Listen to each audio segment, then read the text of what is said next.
Test 1 2, test 1 2. There's my voice. There I am. There's your voice. There you. Okay. Where's your body? There's my body. No. Oh. Hello, everybody. Hello, every pony. Welcome back to Horsin Around, a Uma Musume Pretty Derby podcast. That's fucking right. That's fucking you know right. I have Uma Musume open on my phone right now. The hit Horse Girl Gotcha game that's sweeping the globe. I assume that's why you were late.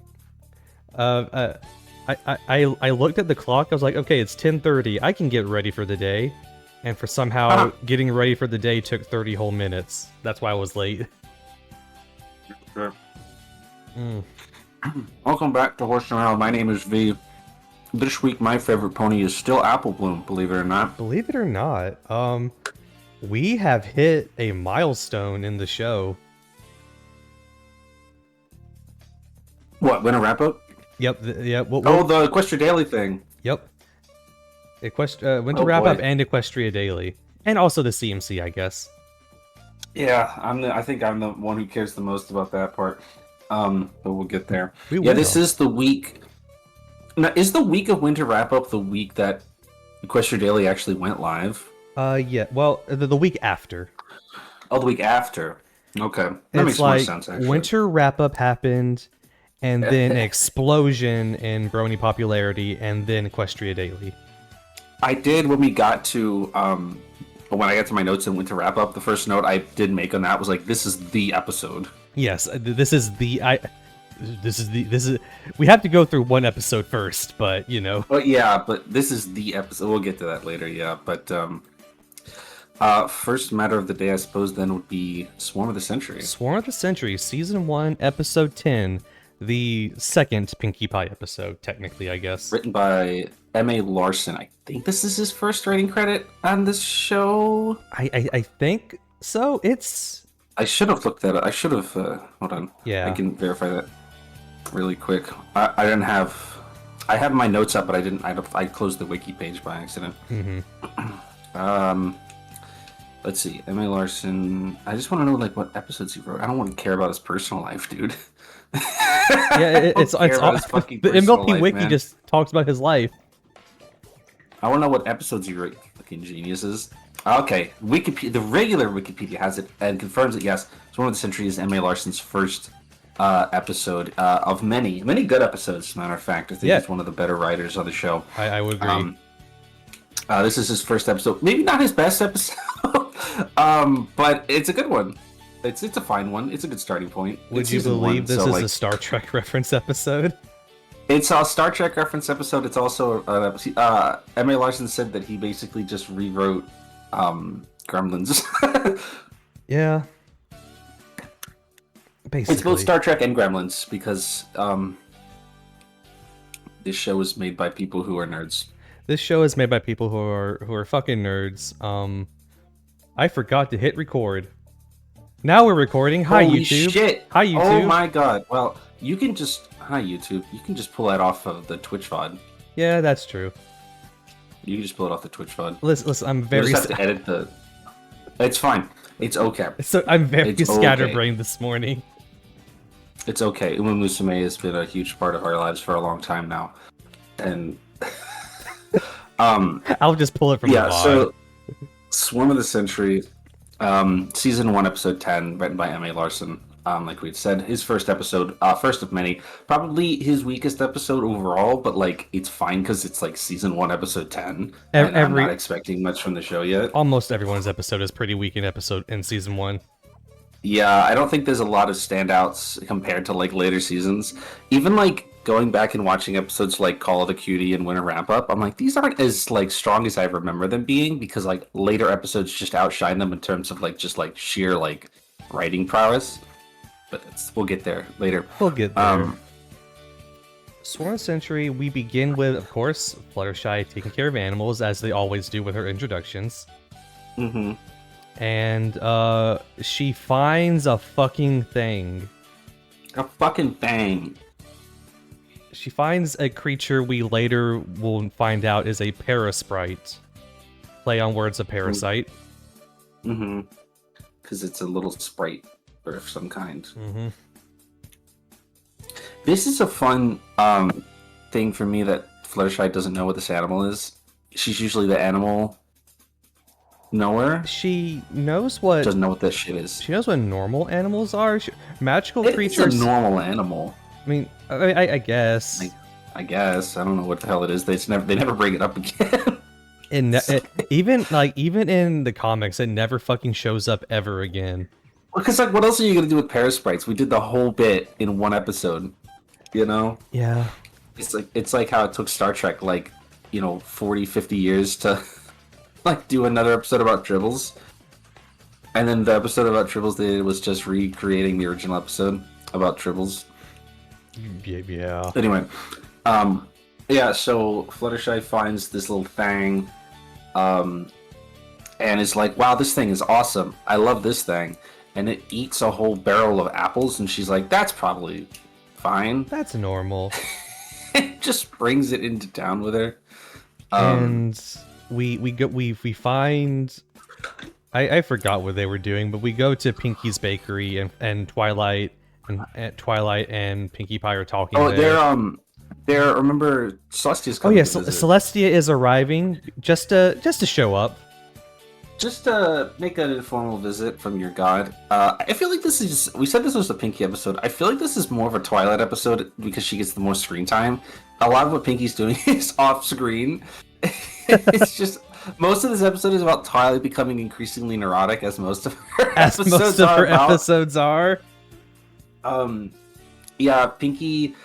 I wrote... What did I write here? This is one of those episodes where Pinky is portrayed as... Well, I wrote... It's not true later, but I wrote that this is one of those episodes where Pinky is portrayed and, there's, 2 or 3, prime, Pinkie Pies, and this is one of those Pinkie Pies where it's she doesn't socially understand what people are telling her. She's autistic. She's an autistic beast.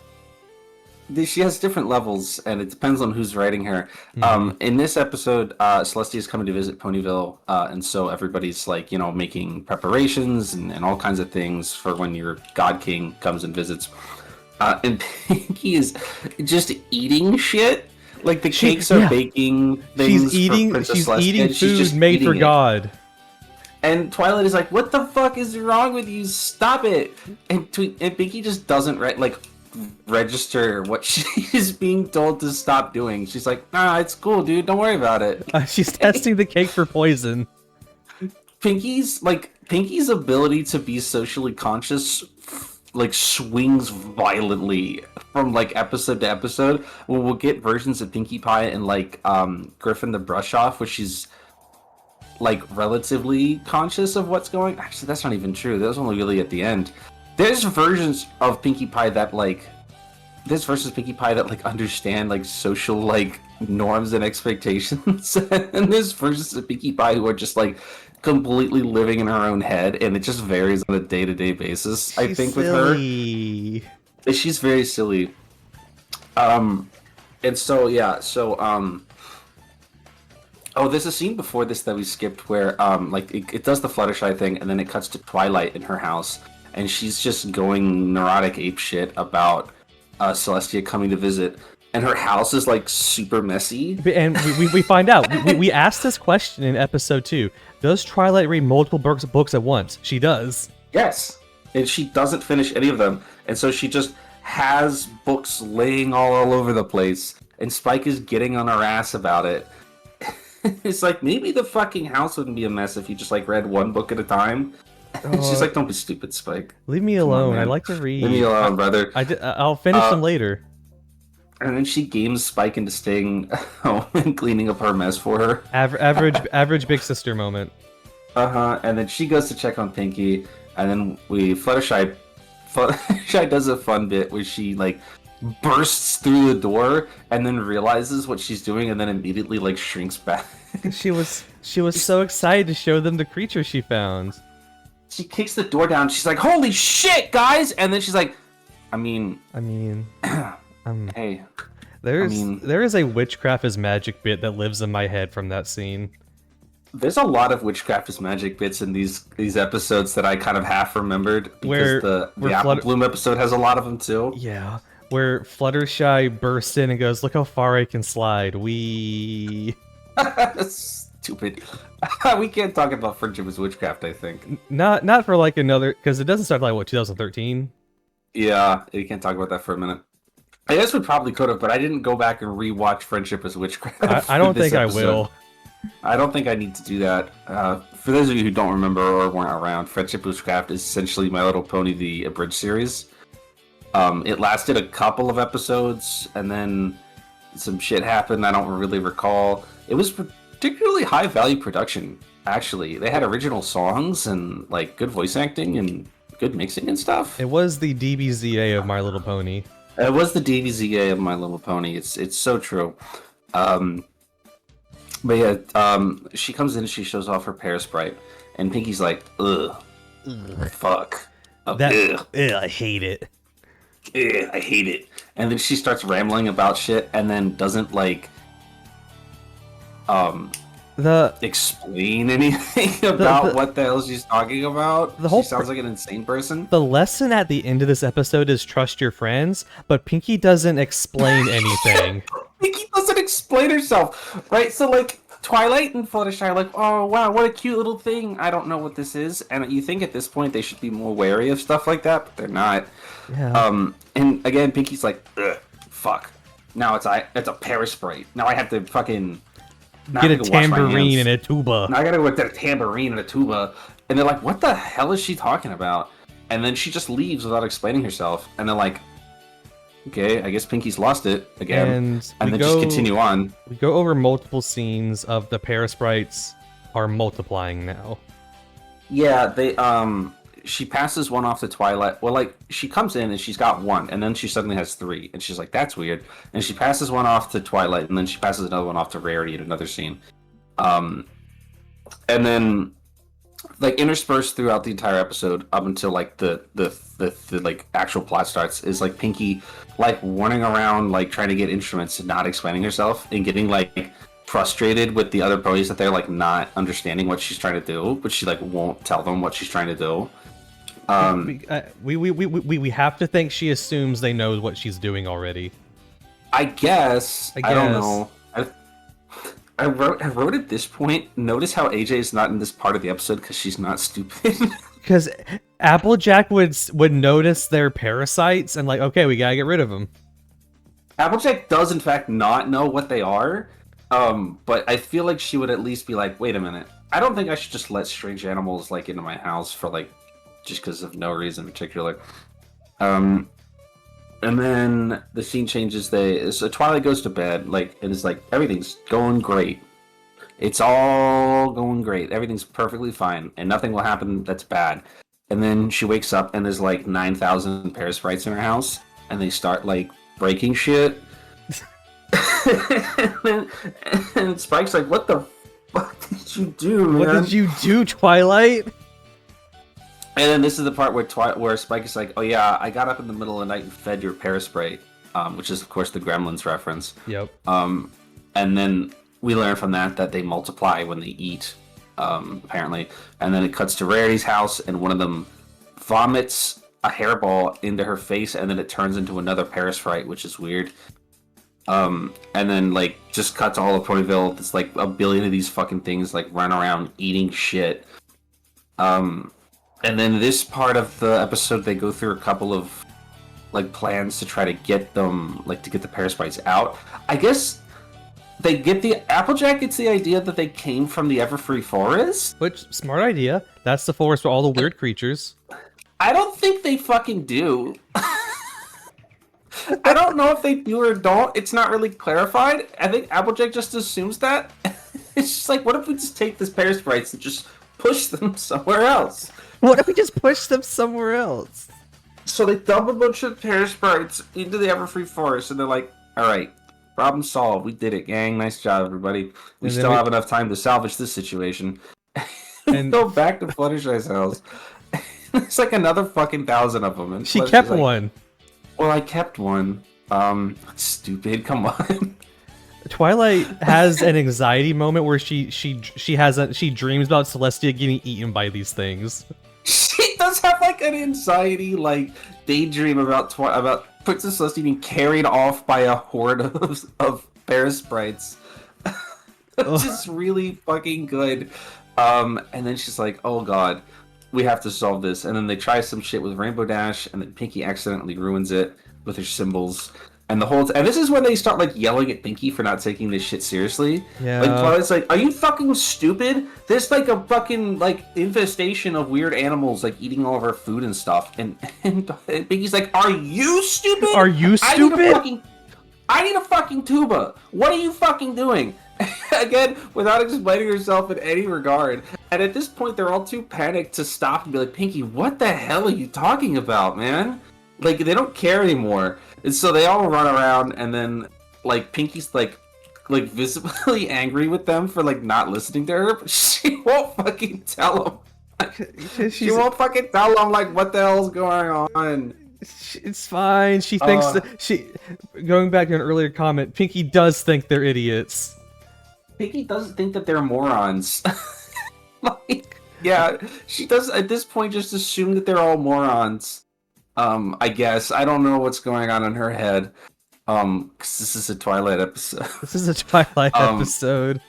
They go in, the parasites get loose in Ponyville, and they're like eating all the food. Like, they're literally like eating the town dry of food, which is bad for like multiple reasons.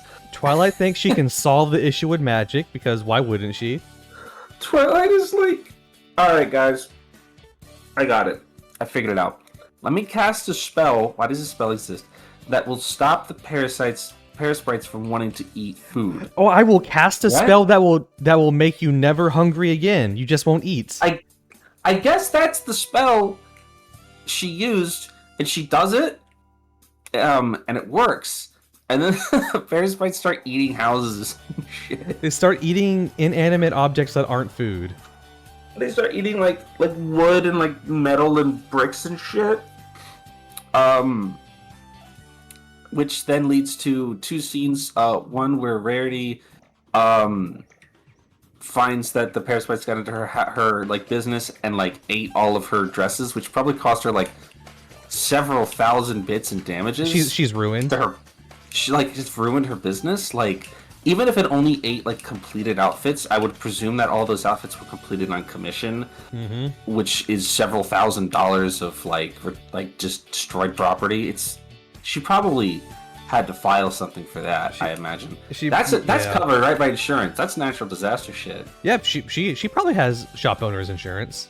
I would hope she has like shop owner's insurance in Ponyville. Yeah, well, especially all the shit Twilight does. Insurance. Fucking Pinkie Pie insurance. Do you think they have Rainbow Dash insurance too? In case Rainbow Dash crashes through your fucking window. With all the storms she creates just because, yeah. Just for the fuck of it. Just in case Rainbow Dash crashes through your roof doing something stupid. And then we cut to Applejack, and the parasites eat her house, which is probably also pretty bad. They eat their barn where they store all their provisions and hay. I think that's where they live, also. I don't know if that was their house or just the barn. It's probably not good either way. Also, you briefly saw the carrot farm in that shot as well. We briefly I don't remember what the hell that's. We see that carrot acres. They grow carrots there too. Well, isn't that later? Somebody else's. Like, don't they later qualify that as somebody else's farm? Just happens to be next door. Isn't there like a carrot? There is a pear farm next door. Fucking the pears. That's like season 6 shit. Season 7. Oh God. It doesn't matter. There's carrots because horses love carrots. They like carrots and apples. Horses will eat 4 things: sugar, hay, carrots, and apples. And fingers. Twilight is so desperate by this point, she goes to visit Sakura and ask her what to do. Sakura mentioned. And Sakura tells her she's fucked. She's like, well, good luck. And Sakura properly identifies it as a parasprite, and Twilight's like, what the hell do we do? And she's like, you're fucked. You're fucked. All your crops are now gone. all your crops are gone. It's just like they're not even eating food anymore, man. They're eating Ponyville. So Sakura does not help at all. She's just like, you're fucked. I don't know what to tell you, man. wait, what do you mean they're eating your homes? I casted a spell. I casted a spell. Get the hell out of my house. Get out of my house, you idiot. Get out of my fucking house, you moron. Solve your own fucking problems. Jesus Christ. Then... Sakura literally doesn't help at all. It's so awesome. And then we have one of Twilight's best lines in Season 1 where she goes, alright, let's build another Ponyville. Let's build another Ponyville. We have less than a minute. Because I think this is the furthest that she's cracked so far in the show. But, where she's gone just completely insane. Like, messy mane, like, fucking, like, pinpoint fucking bugged out eyes and shit. Yeah. Because she sees Celestia coming down and she's like, we're fucked! We're fucked forever! God's gonna punish me or she's gonna die! I like that. It's actually so... I didn't even write this down. I didn't think about it until right now. I like that Twilight's biggest, like, concern here is not that, like, everybody's houses are being eaten by demons, but that Celestia's gonna be upset with her. I mean, that's Twilight. Celestia's gonna be disappointed in me, and also our homes are being destroyed. My god and mentor and mommy is gonna be mad at me. My mom's gonna be mad at me. I'm gonna get a bad grade and fucking being alive. And then this is the party episode where Pinky comes out with her fucking tuba thingy, her weird, her contraption. Her contraption, and it's revealed that apparently you can fucking, like, Pied Piper these goddamn bear sprites. And she Pied Pipers them. You know what? She does Pied Piper them into the Everfree Forest. So I guess Applejack was right, actually. Pinky saves the day, and everyone's like, oh, thank God. Thank you. Thank God. And then Celestia lands outside of the town, like, probably, like, I don't know, a couple of meters away from town. Oh, you're throwing a parade. She could obviously see what was going on from the air, right? Yes. She obviously saw what's happening and decided to just play it like this for Twilight's sake, so she didn't kill herself in front of her. Yeah.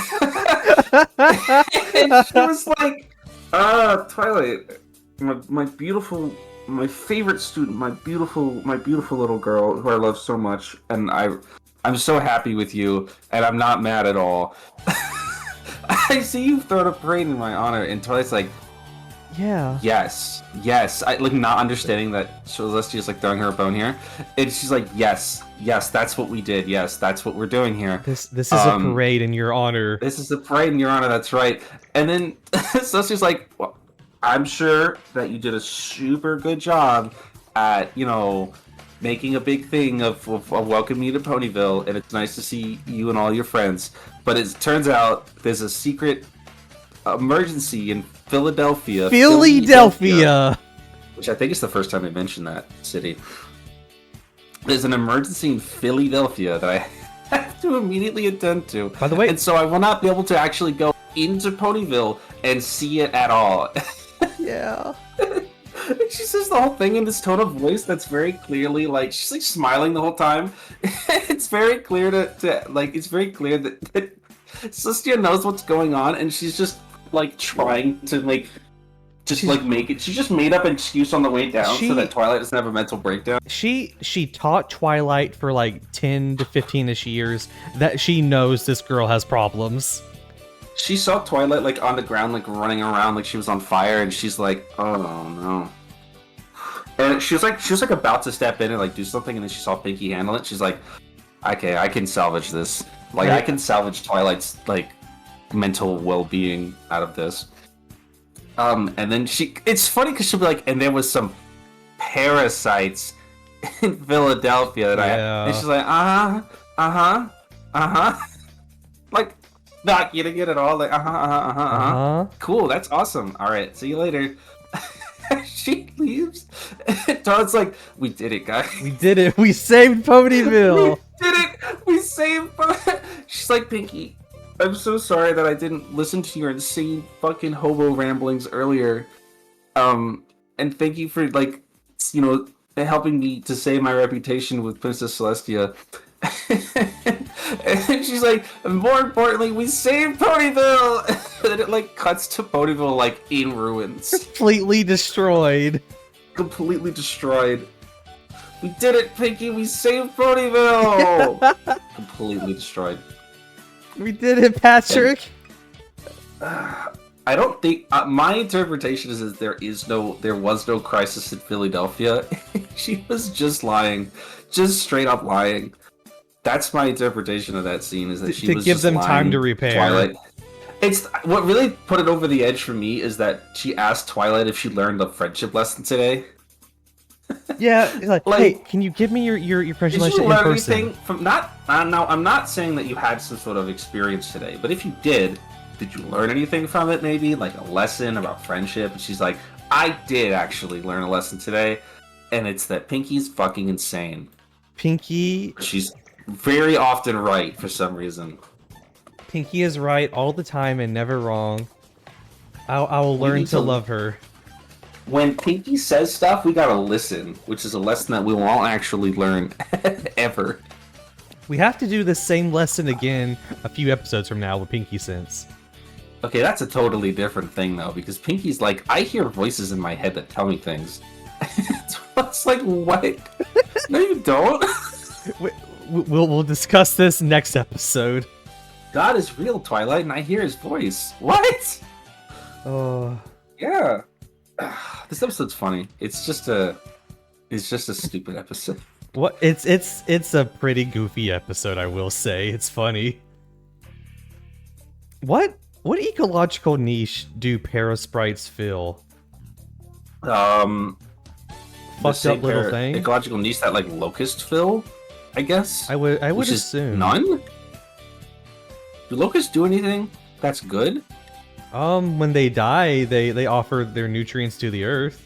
That's Well, they everything. could do That's that everything on without the planet. destroying- They could do that without destroying crops and stuff. Maybe other animals in the Everfree. Yeah, eat maybe them. other animals eat parasprites, I guess. If they're actually from the Everfree Forest, like who the fuck knows? There's nothing in there follows the laws of nature anyway.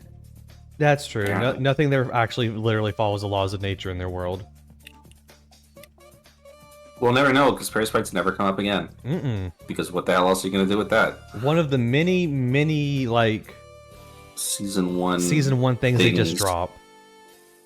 It's like, what are you gonna? You know, they were just making shit up at that point. It's like they're not gonna have recurring like antagonists from season 1. I think it would have been worse for the show if like by like season 6, if they were like, and here's another Parasprite episode, here's another episode about an Ursa Minor, like, you know, like I don't need to see an Ursa Major again. I know we've already done everything about it.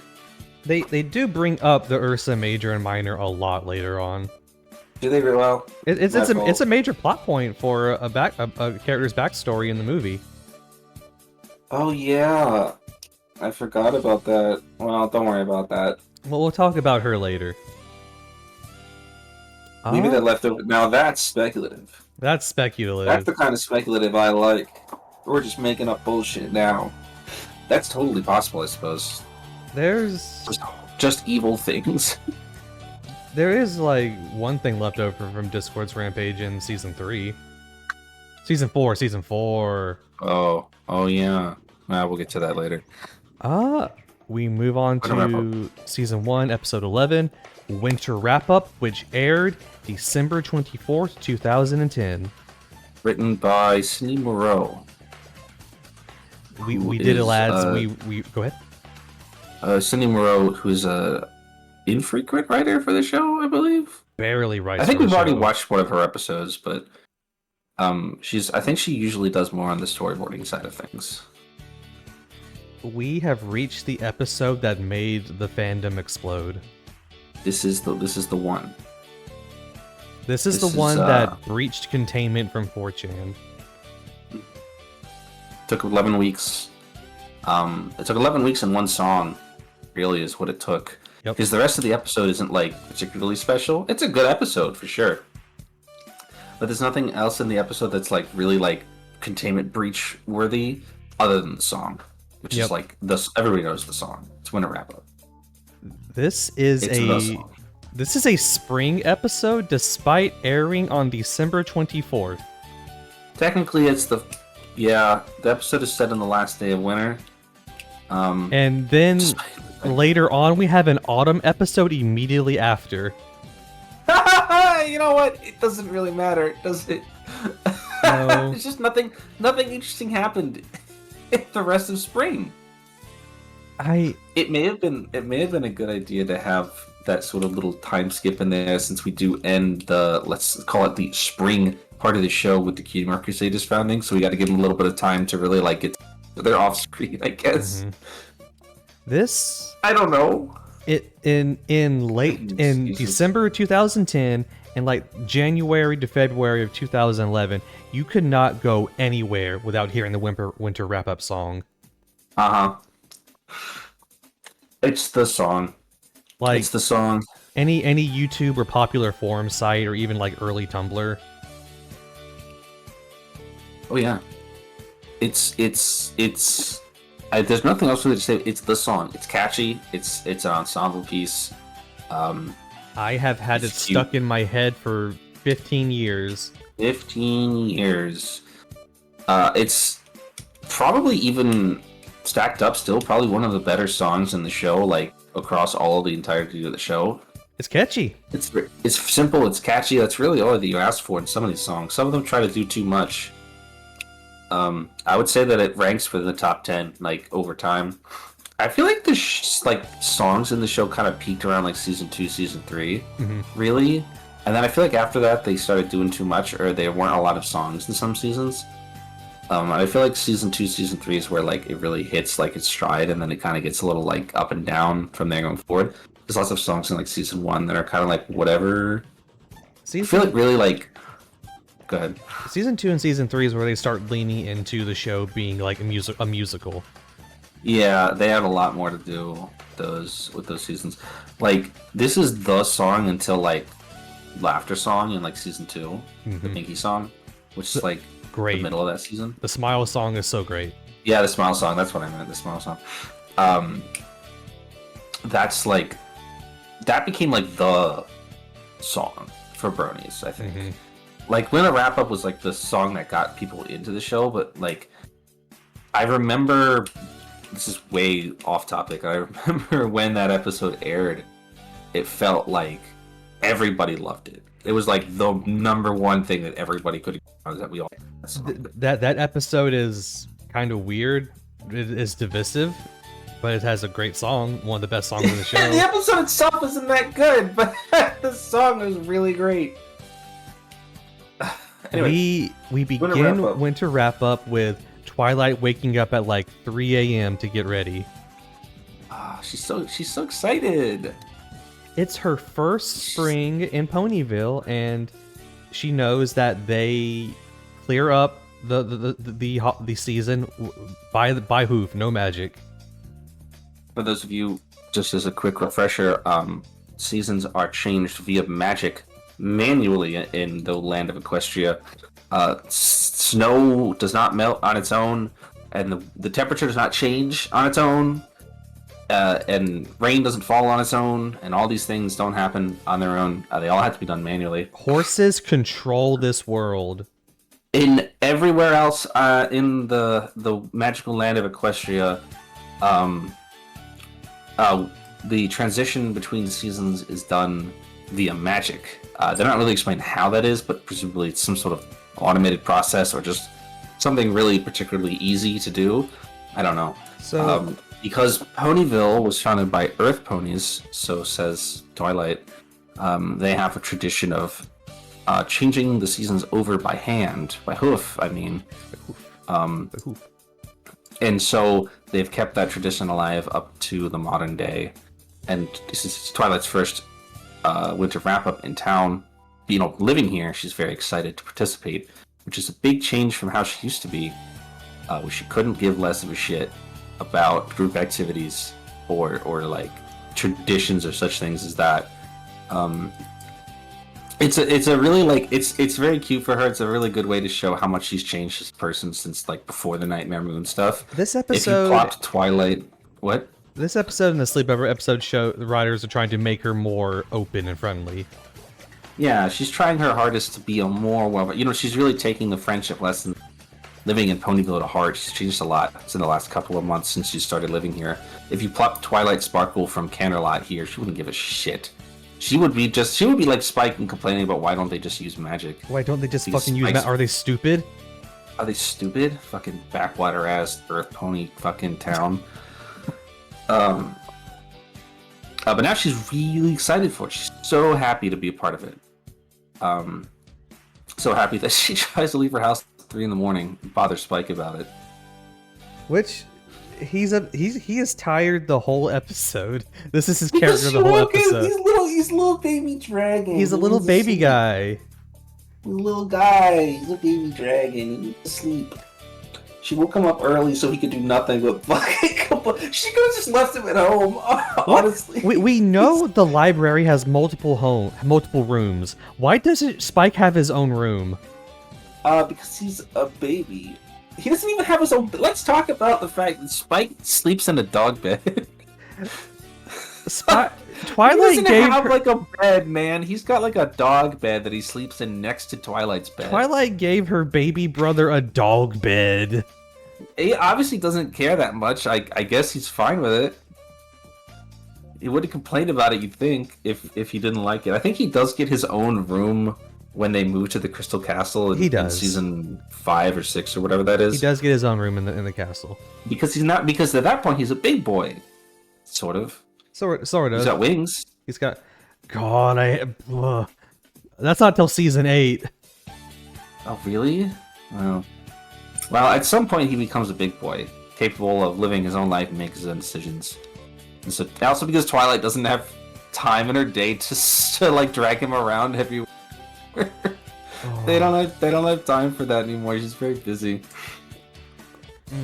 But for now, he's a little baby boy, and he sleeps in a dog bed next to her bed. Apparently, they're both okay with that. It's whatever. Yeah, you know what? If he didn't like it, he would complain about it. I'm sure. Probably. We move on to like early morning, like 6 or 7 6 or 7 a.m. It's probably like 6 a.m., 5 a.m. And all of Ponyville is getting ready to work in 3 teams to get rid of winter. The snow team, the animal team, and the cloud team. Why don't we have a song about it? We'd have a song. They like to sing. We have a song about it. It would be a helpful way to demonstrate to the audience what's going on if they made some sort of catchy little song about it, about what exactly the premise of this episode was, which of course transitions us into the song itself, which is also called Winter Wrap Up, music by Daniel Ingram, lyrics by Cindy Moreau, who is of course the writer of this episode. Again, like we said, this is the song of the season. This song went, for lack of a better term, viral. Outside of the context of the show itself, and got a lot of people to watch the show. That wasn't how I got there personally, but it was for a lot of people. I'm understanding. Yes. 2 things about the song that's of note, other than the fact that it's really good and it's really catchy. This is the first, to my knowledge, on-screen appearance of the character we will, for henceforth, now call Dr. Hooves. Yes. We've seen him before, but this is the first time that he shows up with the hourglass cutie mark. Yes. And he is also very prominently in the middle of the screen when he shows up, so it's hard to miss him. We will, of course, we talked about him before we go on to refer to this character as Dr. Hooves. But this is the first unmissable, it's just a team being nerds. Like, hey, well, we just had a horse that looks like David Tennant. David Tennant, put an hourglass cutie mark on him. She really also makes a cameo appearance here. I think she has a couple of times already. Yes. But this is one of the more prominent appearances that she has before she has a name and a voice, which will be next week. They introduced Cheerilee so Nicole Oliver doesn't have to voice Celestia all the time. So Nicole Oliver has a more consistent role in the fucking show. But she won't get to speak until next week. Correct. We'll get back to that later.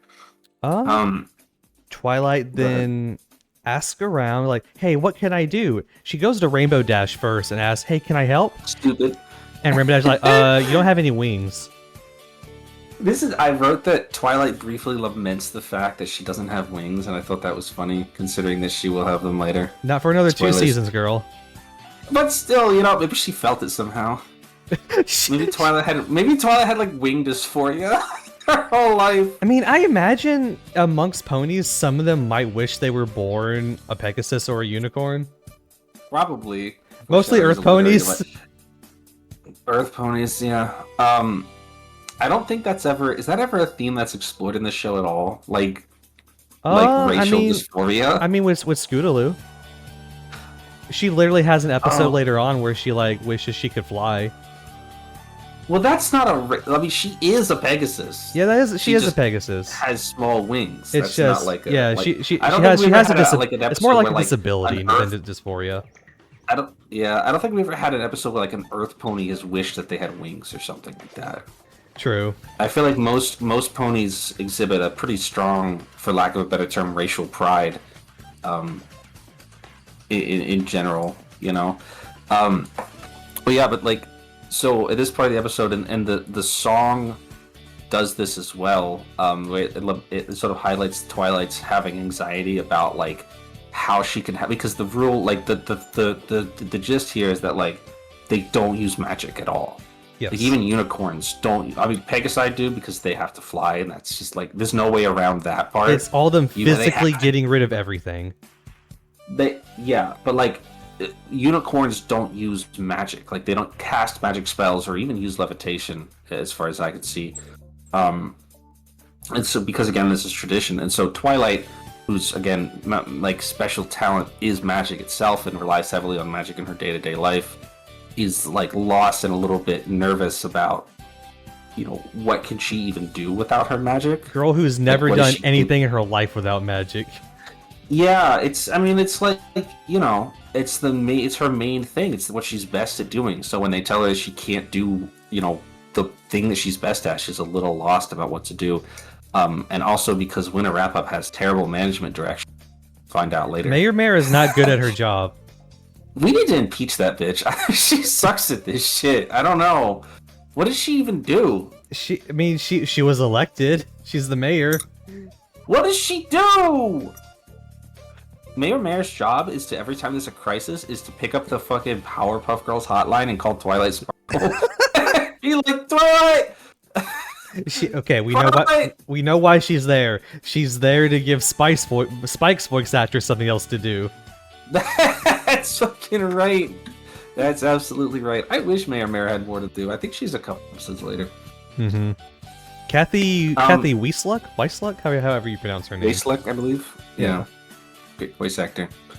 So we go through, as is pretty common in these episodes, we go through a series of bits where Twilight is trying to help out.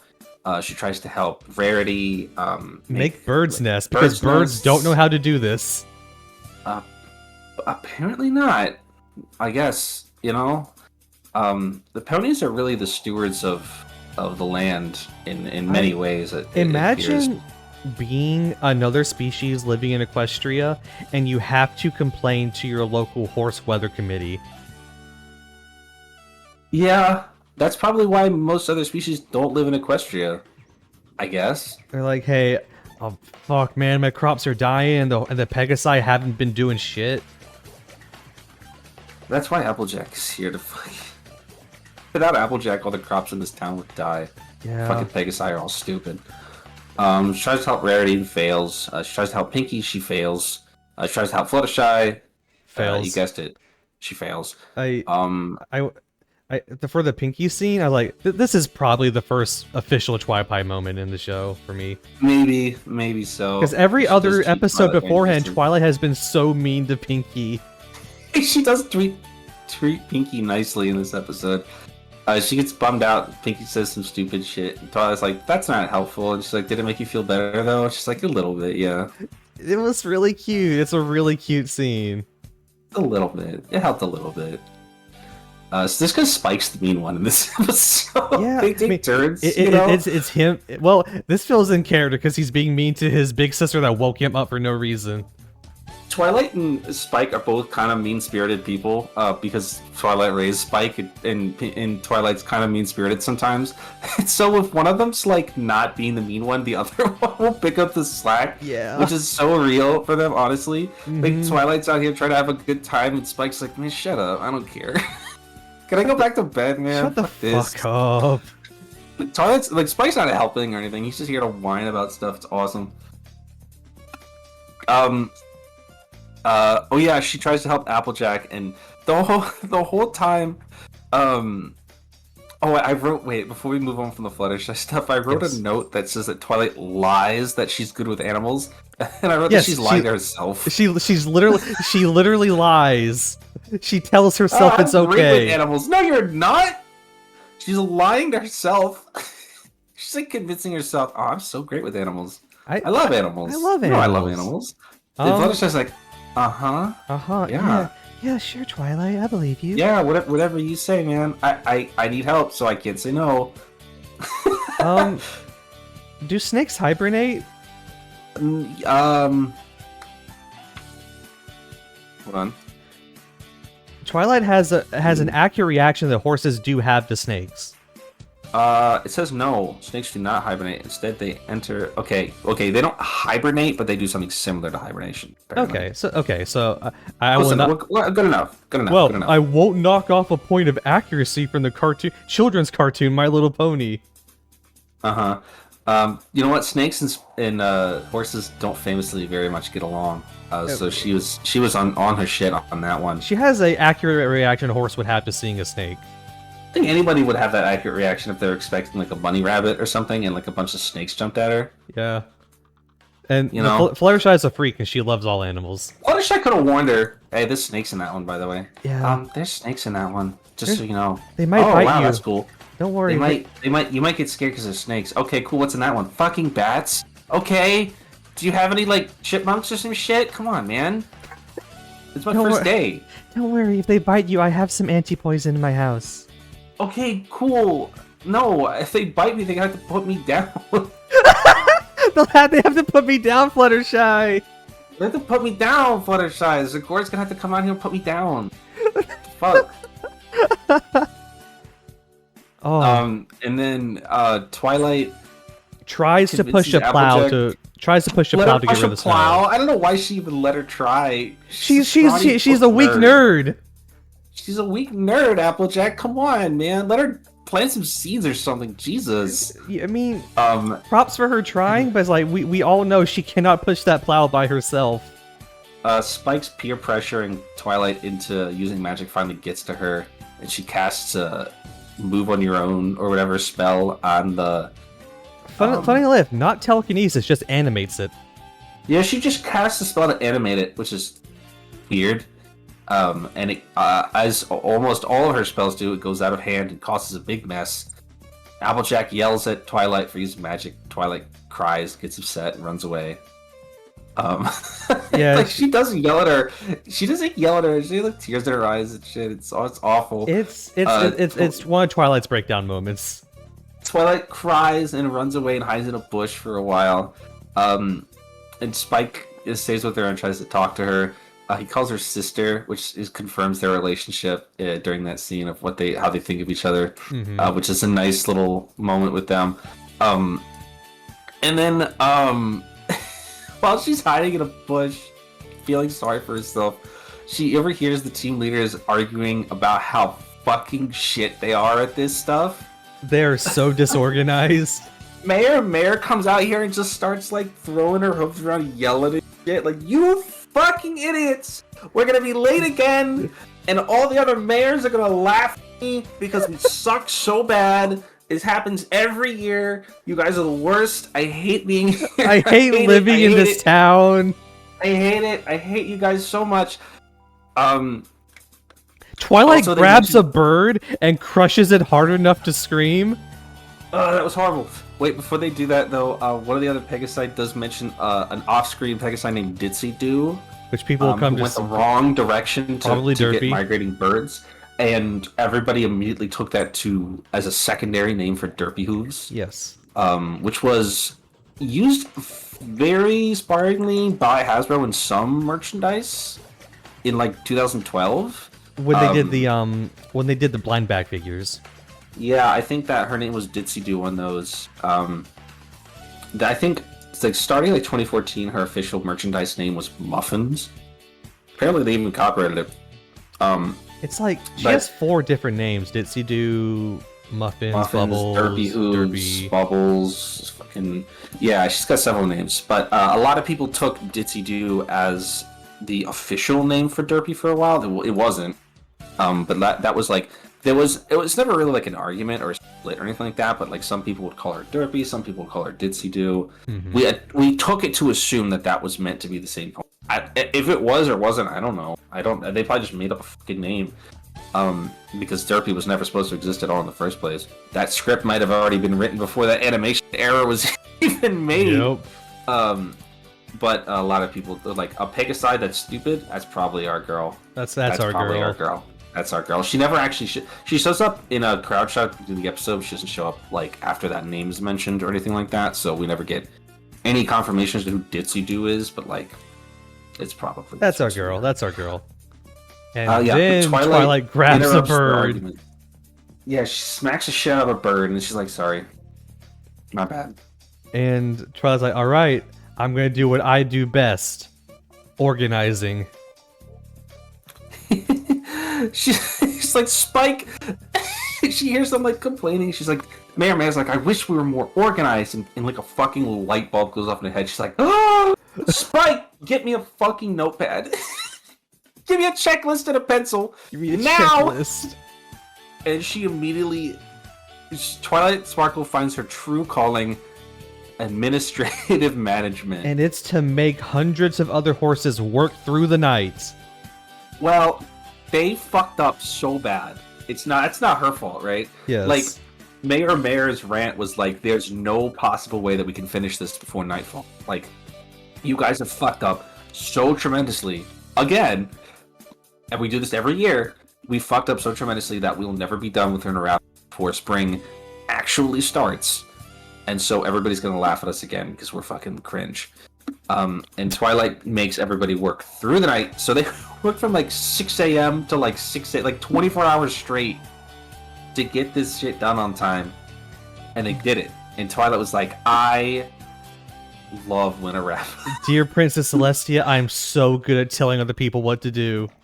I feel so fulfilled. She said it was one of the most special things she's been a part of in Ponyville. I feel so fulfilled. Princess I'm glad Celestia, she had a good time. Princess Celestia, I'm gonna run for mayor next year. That would be awesome.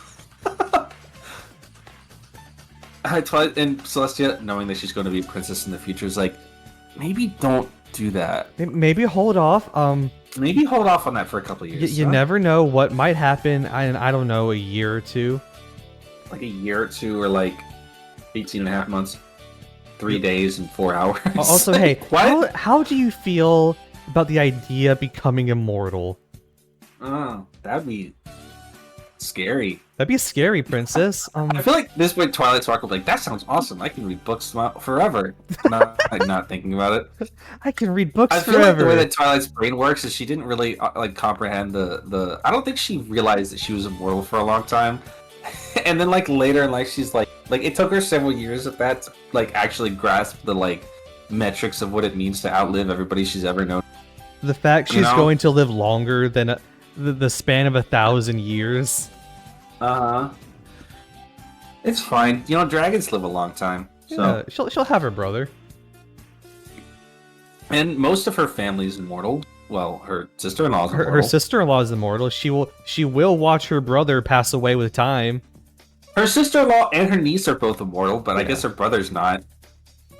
That's fucked up. It's fucked. I mean, she'll have her sister-in-law, she'll have her niece, she'll have her aunt, Celestia and Luna.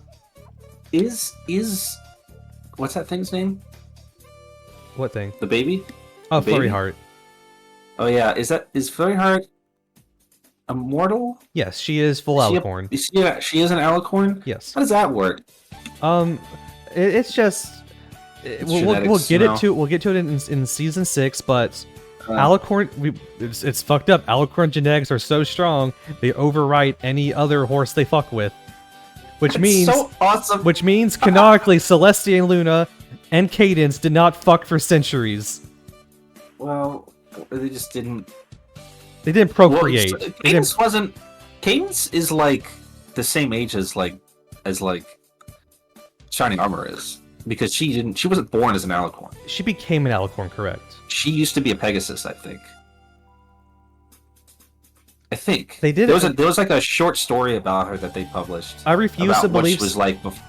Go ahead. I think yeah, they published a short story about Cadence from before she was a princess. I'm pretty sure she used to be a Pegasus. Celestia, listen, she gets lonely. She needs other immortal friends. And then she, well, she was alone. Yes, I'm looking at. Also, this is also in the comics. She used to be a Pegasus. Maybe that's why she didn't. Maybe that's why Twilight didn't recognize Cadence, because she didn't used to have a fucking horn.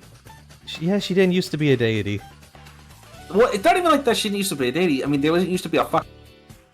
That's really different, right? Yeah. So I mean, the fact that she hasn't seen her in a couple of years, and then the next time she saw her, she had a horn. I could reasonably understand why she wouldn't recognize her for like a little bit. I just didn't. I will know her name. I will rescind my former statement. Celestia probably fucked. She didn't fuck procreate. She uses protection. Yeah, she uses protection. She uses protection. Luna probably isn't fucking. Well, she was on the moon the whole time. She was on the moon the whole time, having moonstock adventures. Was she conscious the whole time? It's a point of debate. She doesn't talk about it. Fandom. She doesn't talk about it. It's two fucked up things. She was either unconscious the whole time or asleep, or she was aware the whole 1,000 years. She was stuck into purgatory for 1,000 fucking years, and doesn't hold that against Celestia. Or the less fucked up version is that it was like a blink for her. Yeah, right? it was a blink. She blinked and then she was back, and she's like, "What the hell?" All right, I'm gonna take over the planet. Oh wait, why is that gay purple horse blasting me with rainbows? At least probably like that was Nightmare Moon, which seems to apply to be some sort of different personages than Luna herself, especially because of what happens in the comics. That's not what we're gonna get into. But like, if anybody was trapped on the moon for 1,000 years, it was Nightmare Moon, and not Luna. So I guess that's okay. It was okay. Nightmare Moon. Well, yeah, in the comics, like Nightmare Moon is an entirely separate entity from Luna. Nightmare Moon is some sort of evil hate parasite or some shit that possessed her. Latched onto Luna. Yeah, and so Luna herself is innocent. She is. Nightmare Moon that's the evil thing. Luna is innocent and perfect and good, and glory to the Lunar Empire. Luna has never done anything wrong. Nightmare Moon, a different person, did a couple of things that were sort of bad. Don't worry about it. She didn't really even do anything. She didn't even get a fucking chance to. She turned into Nightmare Moon, and then Celestia immediately beat her ass. Celestia blew her up, and then she came back, and then a gay fucking 20-year-old blew her up, and that was it. Is Nightmare Moon washed? Is Nightmare Moon fucking Fraudmare Moon? Fraudmare Moon? Yes. Yeah, Fraudmare Moon. Out of all the villains, she is the least successful, I would say. She's 0-2. She did nothing. I mean, she did banish Celestia to the moon for like an hour. Yeah. That's true. She didn't beat Celestia. Okay, so she's 2-1. Yeah, she's 2-1. She's 2-1. She's 2-1. That's crazy. She did get the run back. Celestia. Like, she did off-screen run back Celestia. Then she did off-screen. Like, first thing she did was off-screen run back Celestia, and then appear, and then get beat by 20-year-olds. Oh. So we'll call that. Oh. Using Twilight through or Celestia through? That's crazy. She threw so Twilight could get the W. Twilight a lesson. That's fucked up. like 2 months later, they're like, Celestia's like, "Hey Luna, you remember the Nightmare Moon stuff, yeah?" He's like, "I just want you to know, just set the tone going forward. I threw that on purpose. Like, you didn't beat me. I mean, it's I threw that on purpose. It's a thing in like the comics that Celestia purposely holds back a lot. Because otherwise she'd blow up the planet. Yeah. Probably. I mean, she is the unmatched power of the sun. She's a god deity who controls the sun itself. She could just, like, careen the sun into the earth if she wanted to. But she won't. Probably. She won't. She likes the horses here. Do you think Nightmare Moon didn't think about that? No. She's like, I could have just crashed the moon into the planet.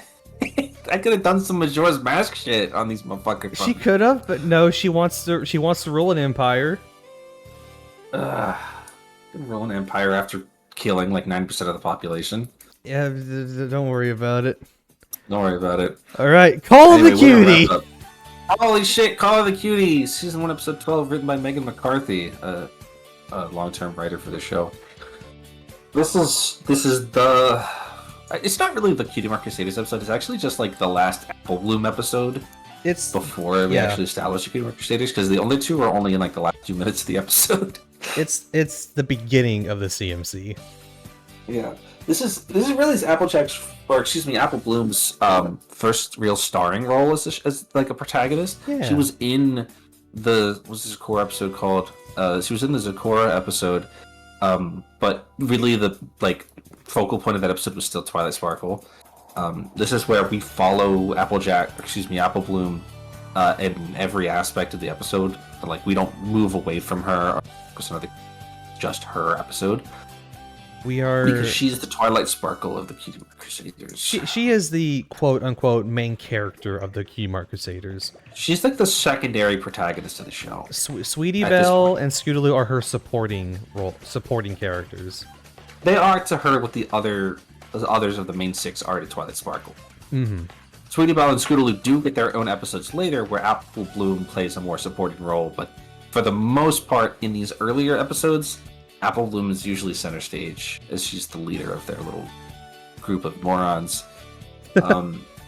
Actually, I feel like it takes a really long time for Scootaloo to get her own episode, doesn't it? Scootaloo gets her episode in season 3, and then doesn't really get her own episodes until like season 6 and season 8. We just kind of forgot about her. She's Sweetie Belle out there playing. Sweetie Belle doesn't get any episodes. I'll be real. Sweetie Belle gets a couple. There was the Sister Hooves. Oh yeah. Episode. That was a nice one. No, but Sweetie Belle, like, it generally goes in order, like the lion's share, and then it's like Sweetie Belle sometimes, and it's like Scootaloo never. Listen, like Apple Bloom is God's second favorite character. Did nothing wrong ever. She's God's precious little gift to all of us, and I won't hear any criticism of Apple Bloom. I will not hear any criticism about Apple Bloom. I love her. We're introduced to a couple of things in quick succession in the beginning of the episode. One is the name and occupation of Cheerilee, who's the teacher of the school.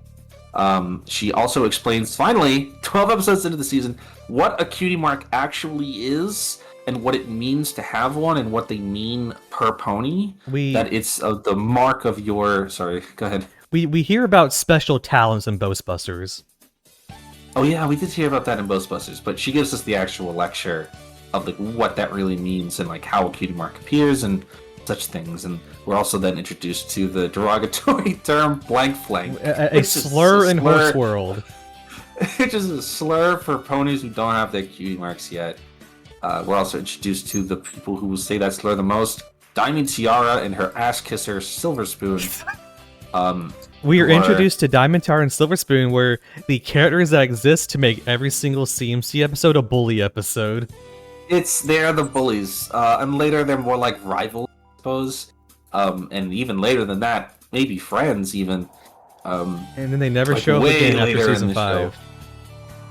Don't they? Doesn't Silver Spoon get like a redemption arc? No, or did I make that up? You made that up. There is no Diamond Tiara, or there is no Diamond Tiara or Silver Spoon episode after season 5. They just died?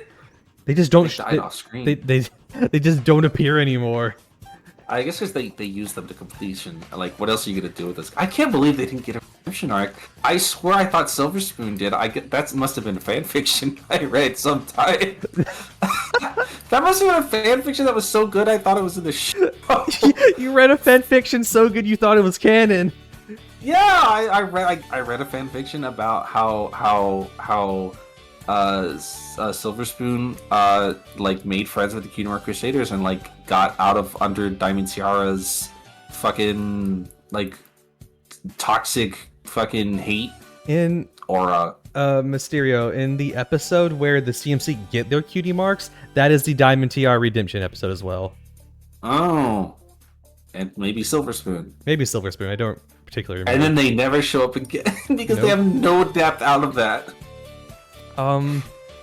They're rich. They're rich. That is their whole deal. Diamond TR and Silver Spoon are both come from rich families. How are there rich families in Ponyville? What the hell does your dad do? Well, it's like we know the Rich family, literally the last name Rich family, like works with the apples. But like doing what? What do they own land? Well, the apples own the land, and then the Rich family sells the apples. Oh, so they do like or like okay, like shipping, manufacturing. Okay. Yes, they do shipping. They I was like, yeah. Like not even Rarity's actually rich. She's just bullshitting everybody. Rarity pretends to be rich. She's not. I mean, she's not poor, but she's like she's well off known to take care of herself and her sister, but she's by no means like of means, you know. Mm-hmm. Anyway, no, go ahead. Like you said, we meet Cheerilee. We are introduced to the idea of cutie marks and special talents, and how horses are deigned by fate itself to manifest their destiny. Yes, there is only one option, and your cutie mark will tell you what it is. Make all that pottery you want, dick and butt guy. We know what your cutie mark means. A lot of people in the fandom took this in all kinds of directions after we learned this kind of stuff. Mm-hmm. It's never, just to be fair, it's not ever even once hinted by anybody in the show at all that they've ever been unhappy with it. That there's ever been anybody who was unhappy. Right? I mean, there's the whole cult in season 5. Oh man, fuck that guy. Fuck those people. They were being brainwashed by a communist. Like literally. It's a point of contention in the fan. Like, yeah, what about if you don't like your cutie mark? What do you do? I actually forgot about that plot point entirely. But that's not what's going on there. They were being brainwashed. Yeah, it's like every horse we see in the show is fine with their talent and their cutie mark. The point of that two-parter is that they were starting to think that she might have had a point until it was revealed that she was brainwashing those fucking people. True. My wife does point out, Rarity does not use her cutie mark in her day-to-day life. Well, her cutie mark it's just more. Her talent is finding gems. Is that her actual talent? Yes. Did they actually say that? Is that in the Diamond Dog episode that they actually say that? Well, yes, and also in the background episode. Right, he called the cutie. Right, yeah. Her talent is finding gems, but the way she manifests it is she just uses those gems for fashion. I mean, just because you don't see her do it, I guess. She's more avant-garde about it, you know. Mm-hmm. You do not have to hand it to Starlight Glimmer. Just by the way, she was a terrorist. Like she was kidnapping and brainwashing people. She didn't have. And then she almost destroyed the world because she hated Twilight Sparkle. She did not have a point. You do not have to hand it to her. She has no point at all. It was brainwashing people and kidnapping them so she could make a cult so she could fight God. Oh. Anyway,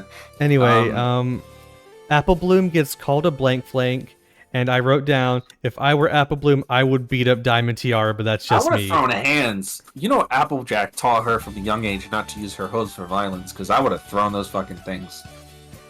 It's like, okay, Granny Smith, yes, throw a punch. Big Mac and Applejack, do not throw a punch. Be the better person.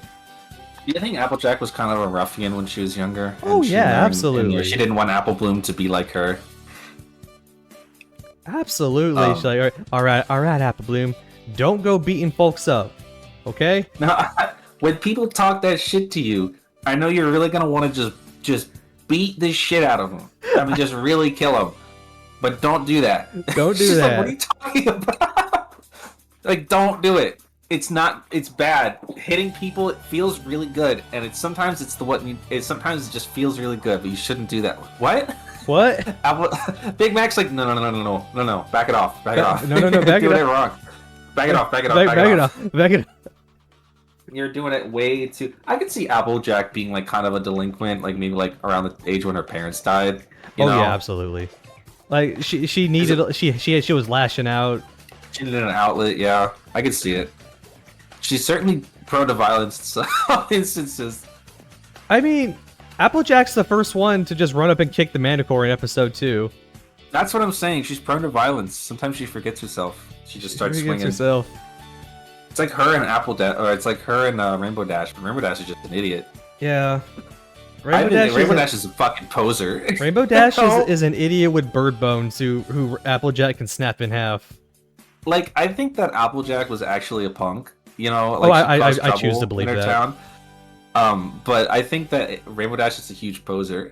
Oh. I think that she's a jock, right? Like, I don't think she was ever like, tough or like that. Like, Rainbow Dash was like, a jock. She was never a delinquent like Applejack probably was. No, like I think Applejack was a delinquent at some point in her youth, but I think Rainbow Dash was like maybe she didn't make good grades or whatever because she's stupid, but like she was like a star athlete when she was young. Like, she wasn't getting into trouble because she knew if she got into trouble she couldn't like be a Wonderbolt, you know? Like they probably drilled that into her head when she was like the football team would kick her off. You're stupid as hell, all right? I know you're dumb as fuck. And I know that you're going to go out there and do some dumb shit. So I'm going to tell you right now that if you get into trouble, you're going to get kicked off the team. You're never going to be a Wonderbolt. Kicked off the team in high school. God. Right? And that kept her on the straight and narrow for her whole life. Meanwhile, Applejack was like beating up everybody else in her class. Hitting people and shit, you know? She's probably around. I think she's probably a little bit younger than Shirley. Actually, I was gonna say maybe they're the same age. They do imply that Shirley is a while older than like 6. Sorry, like she's like probably they implied Shirley like maybe like 5 to 10 years older than the main cast. 5 to 10 years older than the main cast. Yeah, they show a picture of her in this episode that looks like she was like a kid around like the 80s or whatever. Like then, which is it's just like to demonstrate older. But like, again, like Twilight and the rest of the cast are probably in their early 20s. Mm-hmm. But Shirley's probably in like her late 20s, maybe her 30s at best. Anyway, the age of 30 is in demand. The age of 30 is in demand. Yeah. The picture makes you think 80s, so somewhere around in her 30s or so, I'd imagine. Anyway, the rest of this episode this part of the episode follows a format where Apple Bloom does a bunch of stuff to try to get a cutie mark. She goes to Applejack and complains, "I want it now." And she gets this idea in her head that's like, well, literally, she only mentions Apple Bloom or Applejack, Big Mac, and Granny Smith. And she's like, literally every single person in the Apple family, literally every single one, has an Apple cutie mark. So my special talent is probably related to apples. I'm sorry, girl. I'm sorry, girl. It's not. I wrote, imagine that. Imagine if the writers did that, huh? Fucking imagine that, dude. No, that's not what happens. And then, anyways, Apple Bloom like goes with Applejack to go like sell apples, and she harasses people.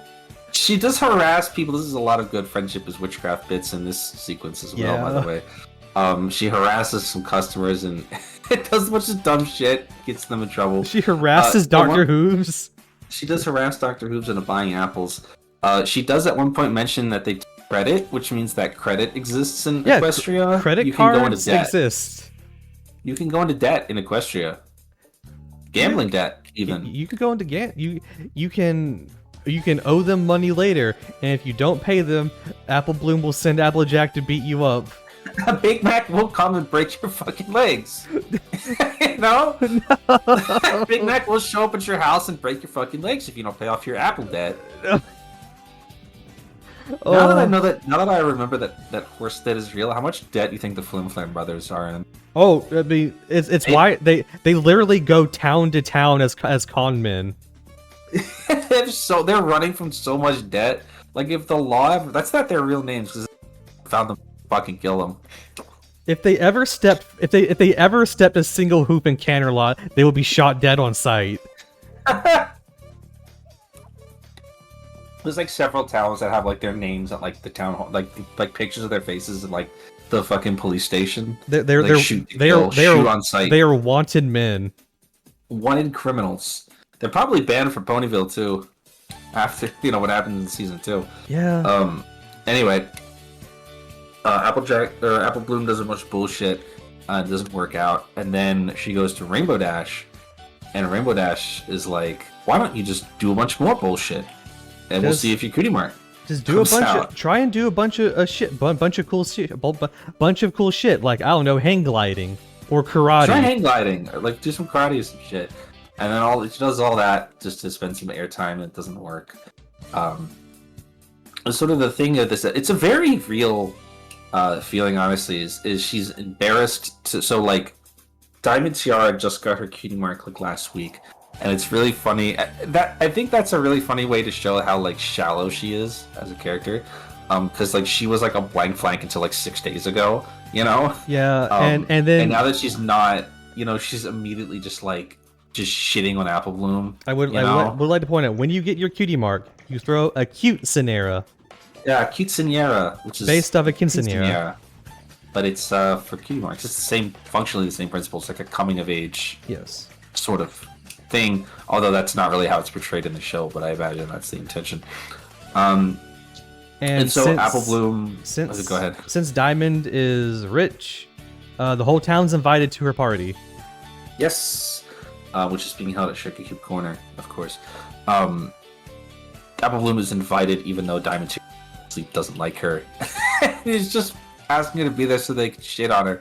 But Apple Bloom has this like real, dilemma on her hooves about like, should I go to the party? Like, I want to go to the party, but I know that if I go to the party, people will just like make fun of me. I'll be the only one there without a cutie mark. It feels like a really real dilemma. I feel like I've had like this when I was a child. It feels very real. And Applejack is just no help at all.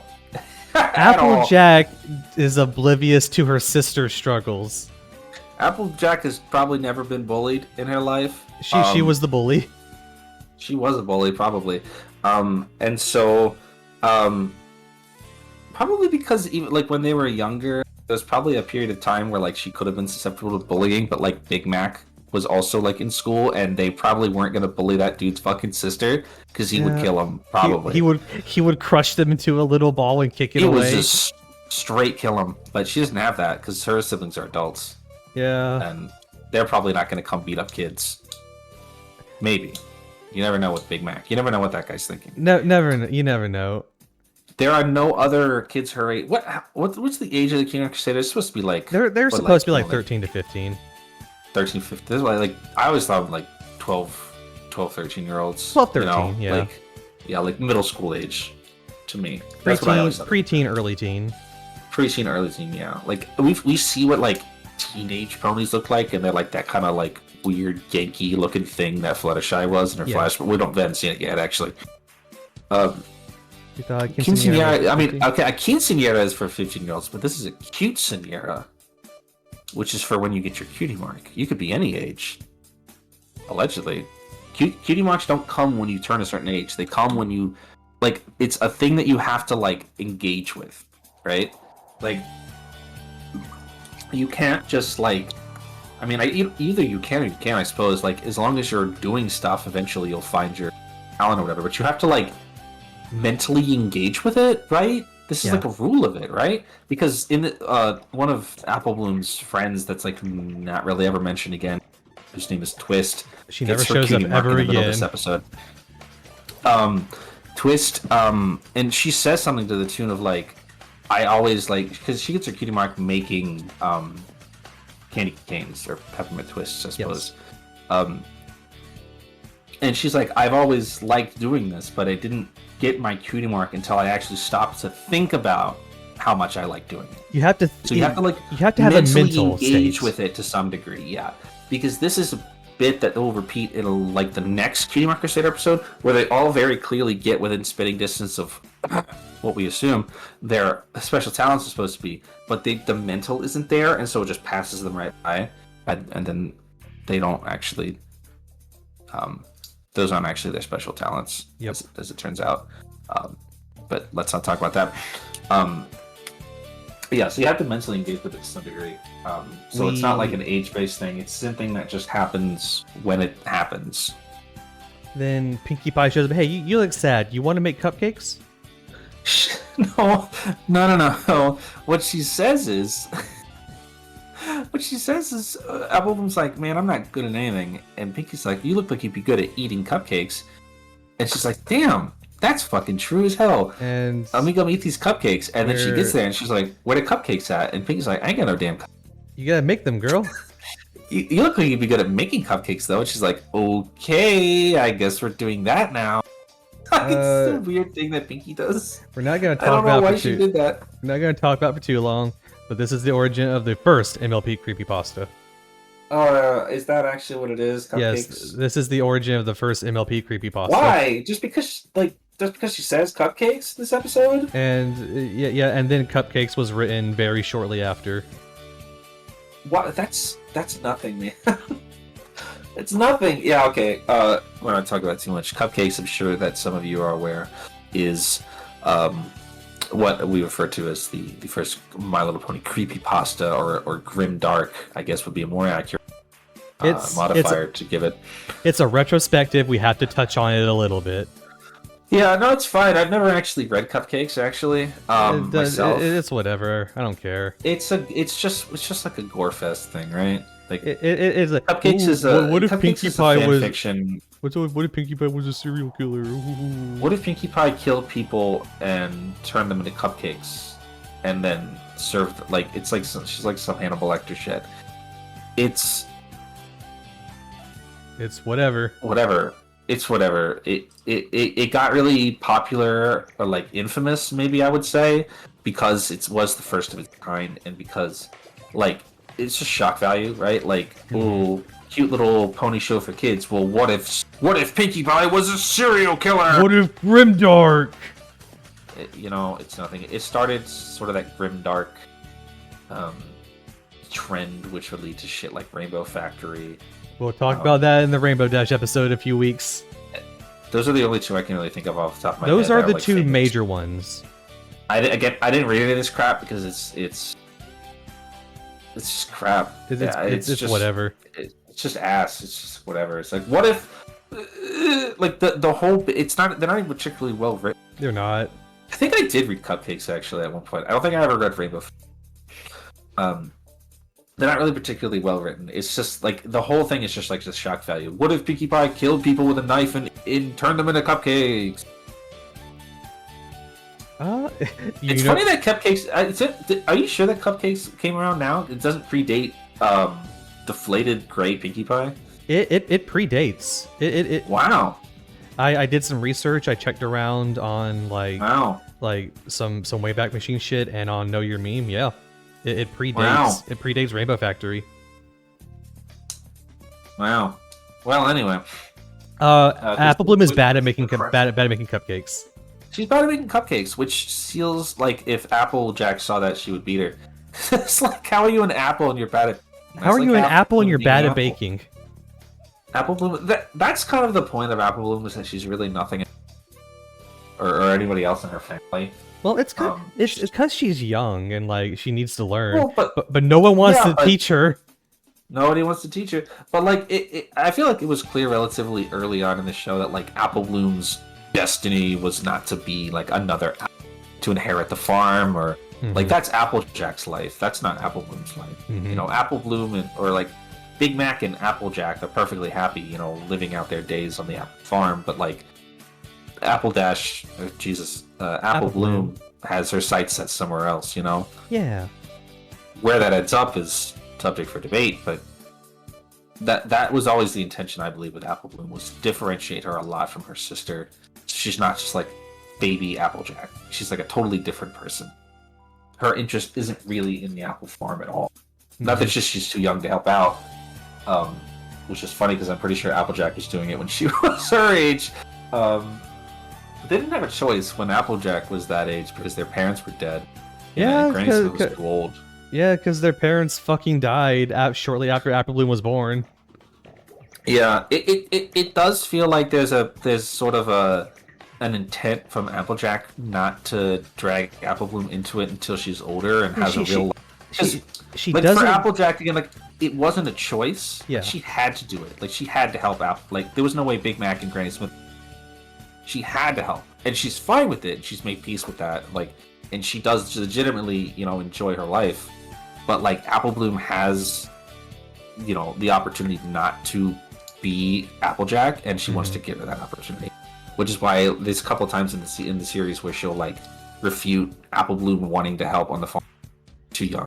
Yeah, she's like, you did it no. when you were my age. Like, no, but it's different. No, I had to do that. You ain't going to this life, girl. You don't need to do that. If you wait, like I feel like Apple Jackson. If you want to be, an apple, if you want to be a farmer, when you're old enough to make that decision for yourself, I will, I would love to have you. I would love to work with you, as family, and I'll teach you everything you ever want to know about it. Do that to you until you're old enough to understand, what you're getting into and the lifestyle, the choices that you'll have to make. Like, I want you to experience the life as you want to do it before you have to make that choice. And I want you to have to make that choice at all if you don't want to do it. The crux of Applejack and Apple Bloom's relation is Apple Bloom wants to grow up too fast, and Applejack is telling her to slow down. Yeah, because again, from Applejack had to grow up fast because there was nobody else. But literally, her parents died when she was young, and it was just her and it was her and Big Mac, and Granny Smith was there too. But she was already old, at that point. She couldn't do a lot, especially on the farm. And Applejack is a person who had to grow up fast to make sure that her family was okay, and she doesn't want that for Apple. But Apple Bloom doesn't understand that because she's fucking 12.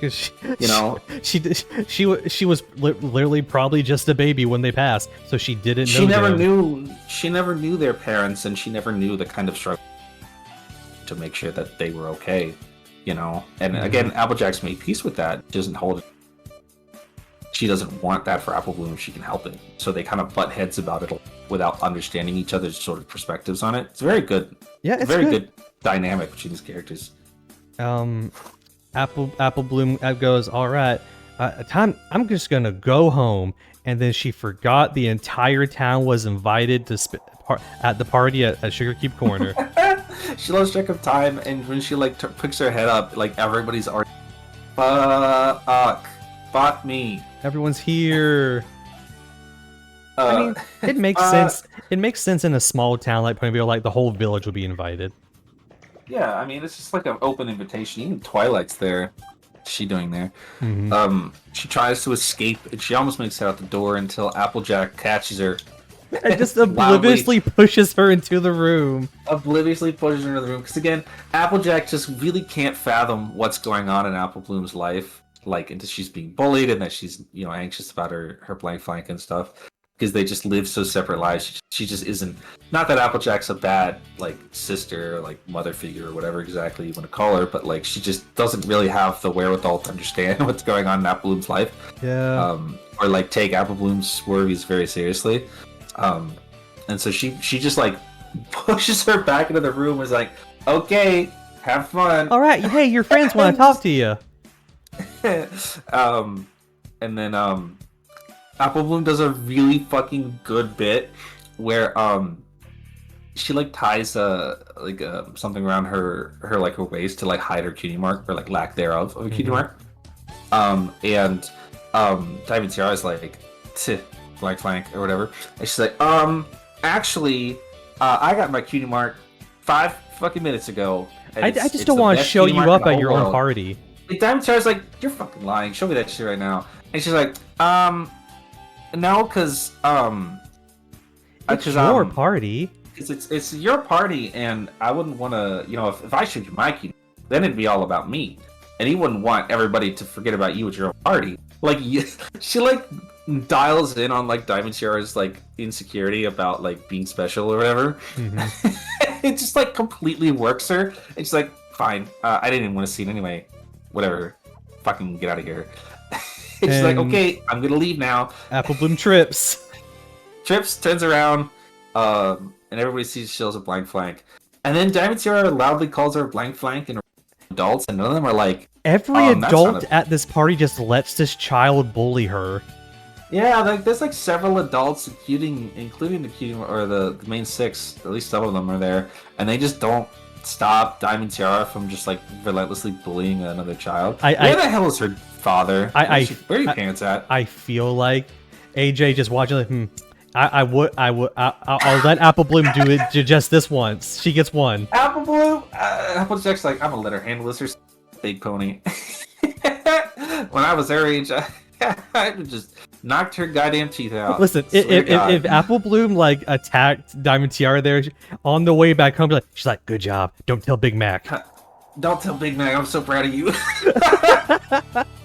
you think it's like a better, or like not better, but like an equally funny scenario where like Apple Bloom or Applejack was across the room, heard that, and was just punch a child.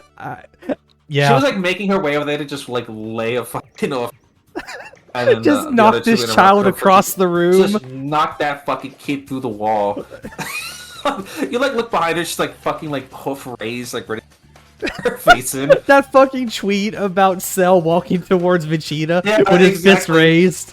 Just fist raised, ready to fucking kill her.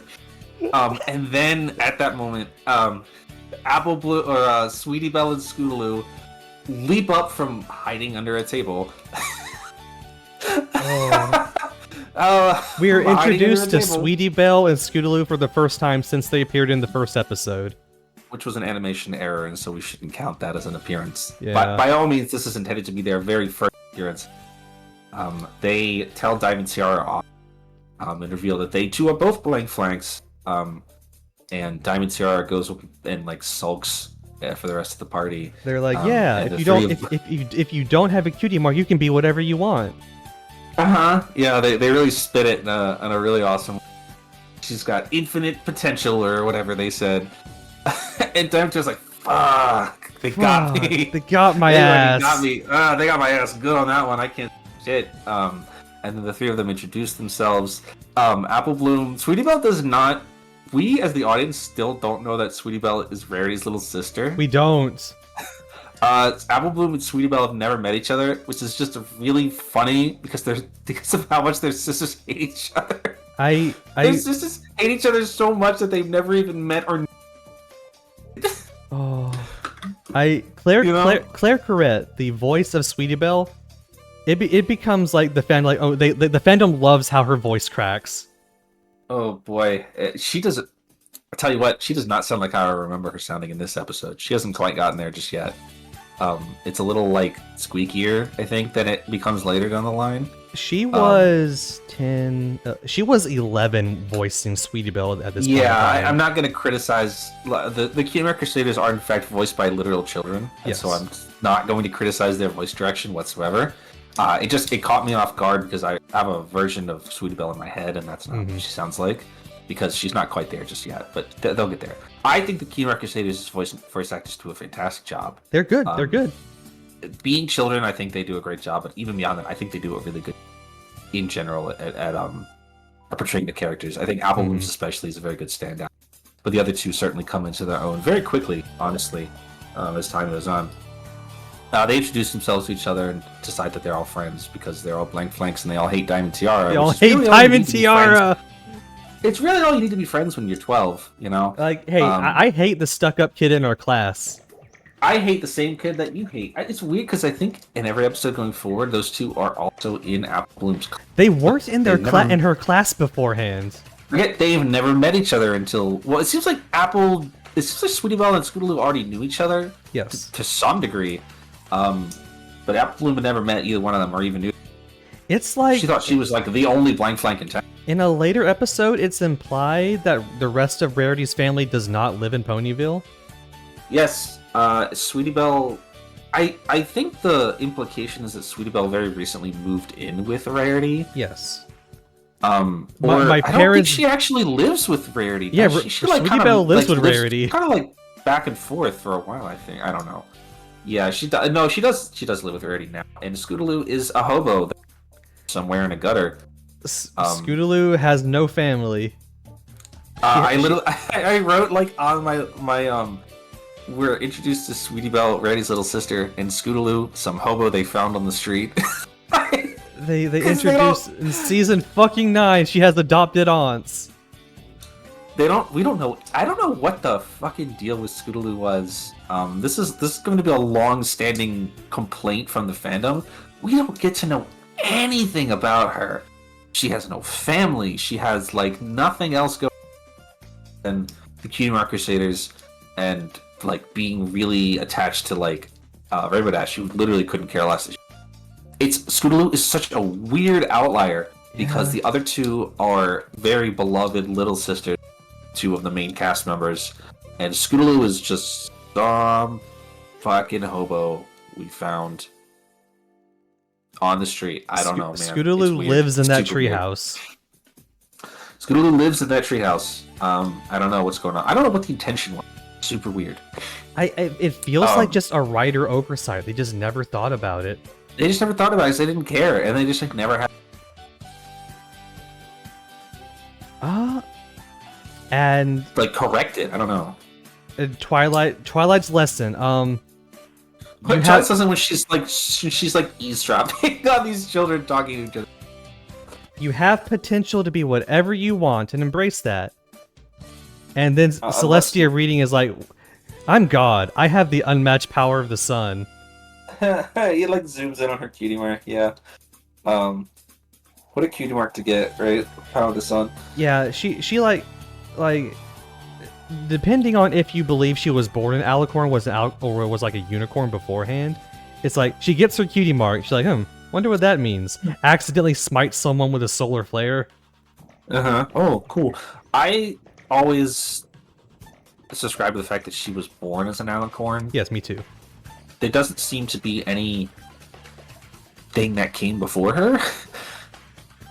Like she's in ancient history. Like literally, she's been around for a long time. In the background lore, it's like a future episode, like Celestia and Luna literally just showed up and I quote, pre-equestrian times.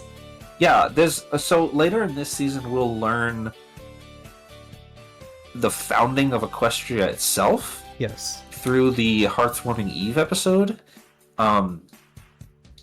which is relatively consistent lore-wise, and is later it like directly stated that those people were real, and that's not like that was a real historical event that did in fact happen. Yes. But Celestia and Luna predate that.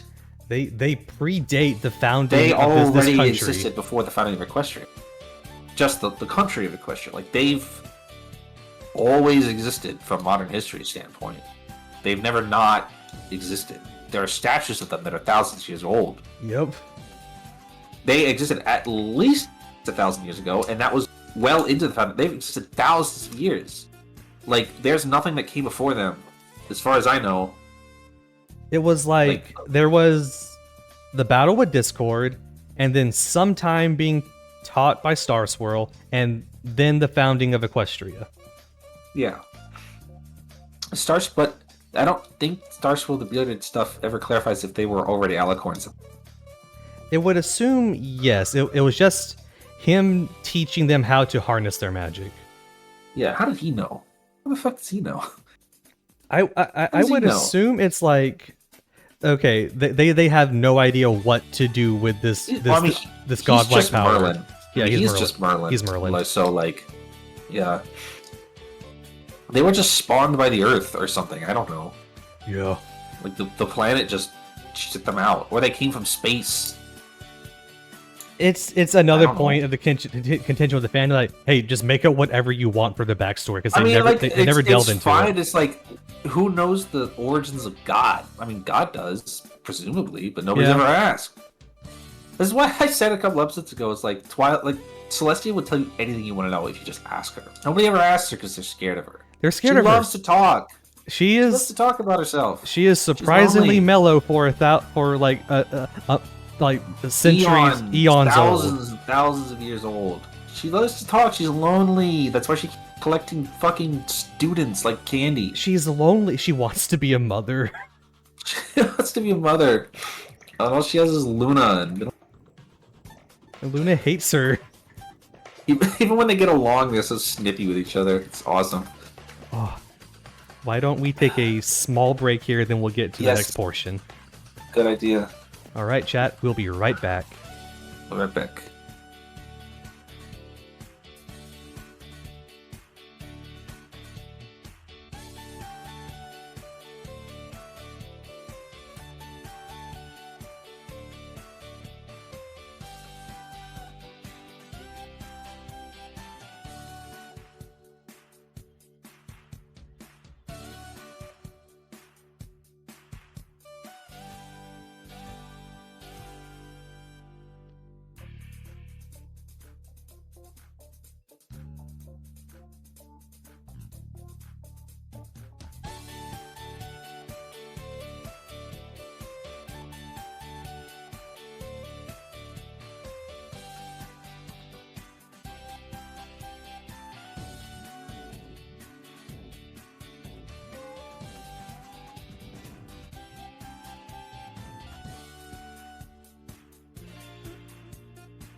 Hello, every pony. You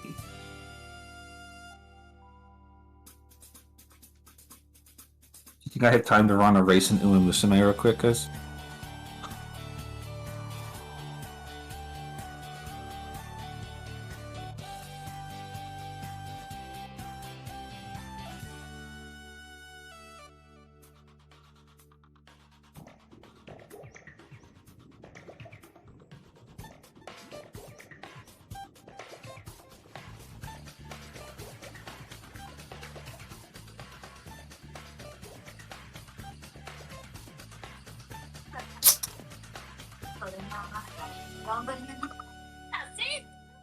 I probably do have time, but if I lose, I'll be distraught for the rest of the day.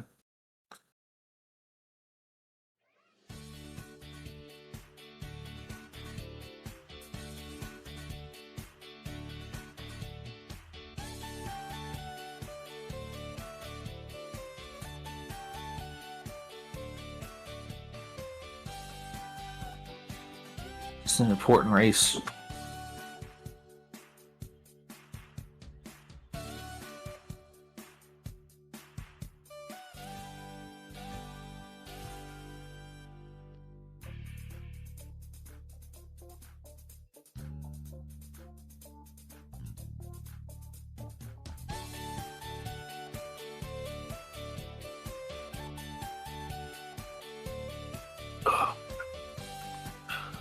I tell you guys, we're gonna have a lot to talk about here in a second.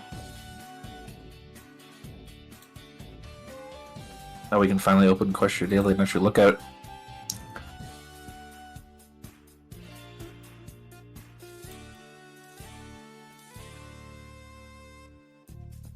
All right, chat. I'm back. All right, chat. Oh, Which horse do you main, boss? I don't know. I have yet to actually win with any of them yet.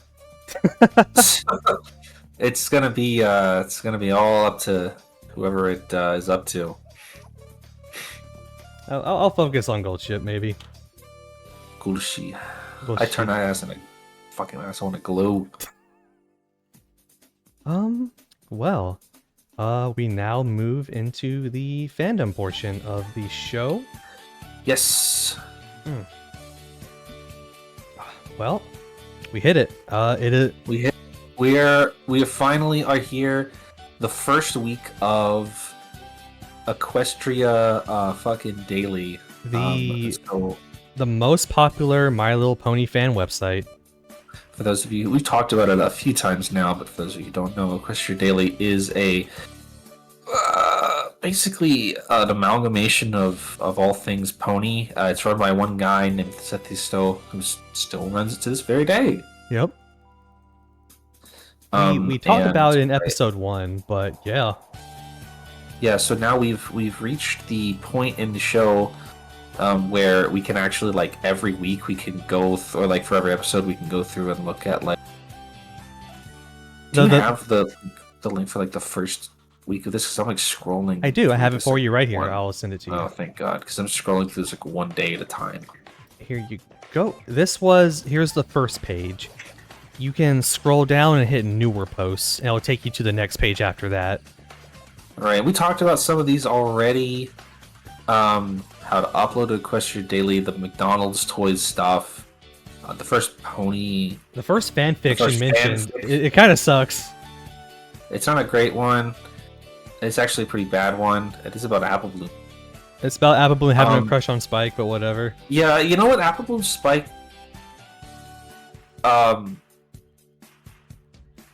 Shipping was. It never really took off, I'd say, but it was relatively popular in the early days. I didn't care about it. I imagine a lot of people didn't. I didn't give a shit about it, but it happened. It's like, later on, it's like the fandom is like, people either shipped Apple Bloom with one of the other CMC, or both of them at the same time, or Diamond Tiara. Oh, really? Yeah. I mean, it's like, oh, here's the bully and the bully E getting together. Bully E. Oh, yeah. That was about it for them, though. Pretty much. There weren't a lot of other characters their own age. Like, Snips and Snails, like, come on. A lot of early... Babs. Yeah, and Babseed. A lot of the early things for Equestria Daily is just covering fanfiction. Yeah, fanfics, Luna Celestia stuff. Let's see. Some, like, 4chan stuff. 4chan stuff that is now lost to time. Yeah, a lot of this is what's the date on these? So, let's see. I just want to...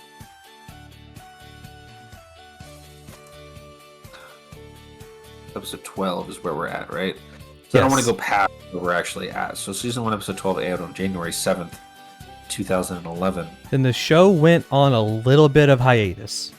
Yes.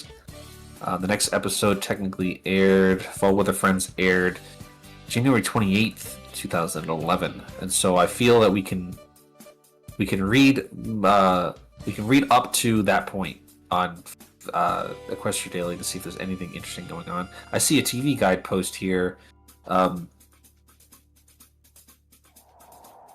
Let's see. I sent you a post about upcoming episodes. Yeah, that's what I'm looking at right now, actually. The next couple of upcoming episodes. Episode summaries from, like, TV Guide. Mm-hmm. Here's them getting excited about the episodes. It's interesting. Yeah, people get excited about episodes. Sethisto himself mentions being excited for the rest all unconfirmed and probably fake. They're probably fake. So there's this. I'll like. Could you post it? Oh, I'll post it in chat so like people can read along. Yeah. Paste. There we go. So there's So like we're looking at this post here. There's like episode 13 is Fall Weather. That's a real episode. Suited for Success. Pinky Keen. Sonic Rainbow. Up to episode 16. These are all real episodes. And then it says the rest are unconfirmed and probably fake, but if they are true, we can expect to see what appears to be an awesome Luna Celestia story arc in the future.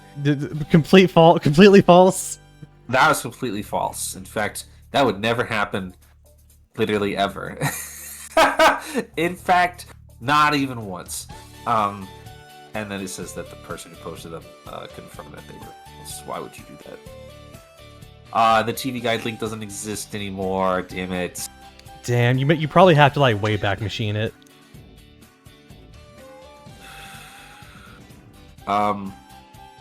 There's a post above this one, dated. What is this dated? Dated January 22nd, 2011, about pony OCs. Oh yeah, I see it right there. A couple of ponies and like some art of their original pony OCs. Holy shit! It's fucking what is it? It's fucking Stony Pony. Stony Pony! Holy shit! There she is! Stony Pony came out early? Dude, we're fucking horses? Dude, we're fucking horses. Dude, we're talking horses? Holy shit. Where I need to get her on screen. Where is it? Yeah, get her on screen. Hold on. Go to like the original content, do not steal ponies, and scroll down for like 10 seconds. Okay. I see her. Just need to get her on screen. Where the fuck did I say the one that above her is fucking Jade from Homestuck. Yeah, it's a Homestuck horse. Stony Pony! I can't believe it. There she is. Again, January 22nd, 2011, the first confirmed sighting of Stony Pony. One of the fandom's infamous OC horses. A minor meme, I suppose, in the grand scheme of things, but one that broke containment for sure.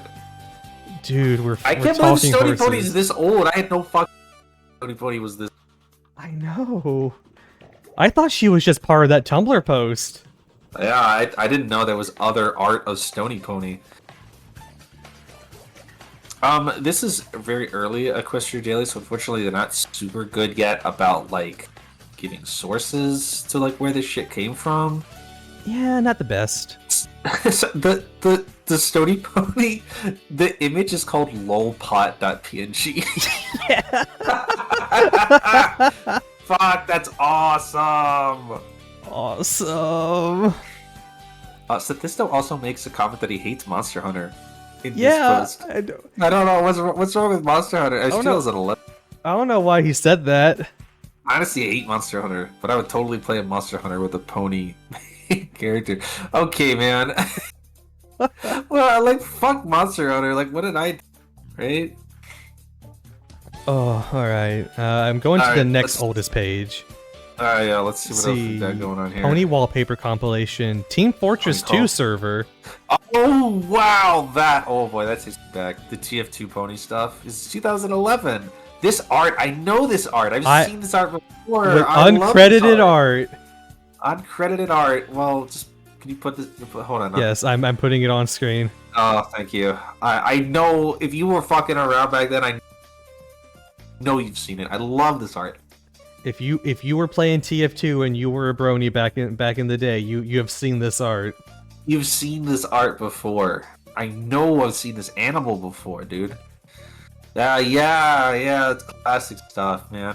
I did used to play TF2 a lot, and I did have a lot of pony mods. I did have a lot of pony mods on my TF2. Not gonna lie to you. Oh, I feel like it's these characters are fitting for their TF2 classes. It fits. Maybe you could say something about Sakura, but I'm gonna refrain from doing so. It's certainly funny. There was actually a decent amount of intersect over the My Little Pony fandom and like the TF2 fandom. There was. I distinctly remember TF2 My Little Pony crossover fan fictions and shit. Because people made it a joke that Heavy liked horses, like ponies. Yeah, but it's just because like, you know, again, you're like a 16-year-old boy and you like My Little Pony and you like TF2. You're just gonna intersect your main interests, you know? So, like what are you doing all day? I'm playing TF2 and I'm playing TF2 and watching My Little Pony. A couple other posts about merchandise, like nothing really special about all of these. Let's see, Valentine's boxes. It's nothing. Oh, here's a post from. What day is this? What is the date on this post? Doesn't say the date. I'm presuming January 24th, 2011. Sethesdo bought the domain for EquestriaDaily. Yes, and posted another classic meme. Yep, found these ponies. They drive me to drink. We posted that one already. Yeah, we did. I'm gonna bring it up again because it's so good. Awesome. Here is a story archive, which is basically just laying out some rules about how you label fan fictions, crossovers, comedies, grimdark, shipping. Because Sethesdo went through all these by himself through an email. Yep. The Great and Powerful Trixie. Let's see. Is it Gilda fanfic?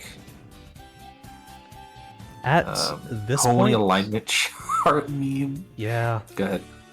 At this point, before the next episode, we start to get to the first wave of toys being revealed for Friendship and Magic, besides McDonald's toys.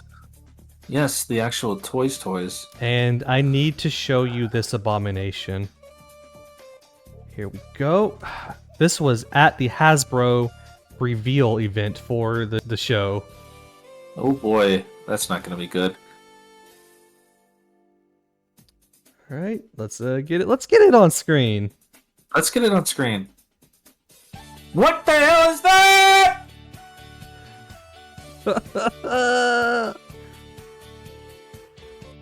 It's holy fuck. I can't remember this thing. They didn't know their fan base. They thought their fan base was still going to be little girls by this point. I don't even think little girls want this. Jesus. Mm-hmm. Look at it. You don't want. They were kind of. Yeah, they were kind of trying to figure out in the first year or so, kind of like what toys kids want, like kids wanted, because the old My Little Pony stuff was they were not positive that would still go over. I don't know. I don't even know, man. Look, they were doing some crazy shit. Look, Pinky has a car. Look, Pinky's got a car. Yeah, I remember that one. I think. Yeah, Pinky's famous car. Pinky's famous. I wish Pinky had a car. That'd be fucking awesome. She has a hot air balloon. Yeah, she sure does. Well, here's something we might find interesting. A Brony Census. Ooh. Here, let me show you. Let me link it over to you before I start reading this. All right, let's see. There we go. I'll link it. I'll put it in chat as well. This was posted on January 25th, 2011. So we're still during that hiatus. Somebody on the cartoon board started the census. So keep updating the numbers. Final archive. Fortunately, the last post the census was trying to lead without the general image and never. So it looks like, based on the map that I'm seeing here, pretty much what you'd expect. There's nobody in South Carolina apparently. Wrong. I was there. I just didn't. You didn't sign the census. I didn't sign the census. It's a lot of people in Brazil. Oh my god! This is on the map. What, the Obey? Yeah. Thing? Yeah. You want to put the map on the screen? Yes, I will put the map on the screen. Obey! Get that away from me! Yeah, let me get the map on screen. Save that. Wow, Japan? I didn't know they were fucking... Even before the official translation, or sub. I didn't know there were people fucking in Japan with this shit, man. Yeah, Pabs, you fucking blew it, bud. There we go. There's the map of the census taken by EquestriaDaily in 2011. This is more or less what you'd expect, I imagine. I think it's funny that some states are not filled in. Yeah, like South Carolina, even though I was living in there during this time. You were not on the census. I don't know what to tell you. Yeah. I think it's interesting to me, like Australia, Europe, North America. That makes sense to me. South America must make sense to me as well.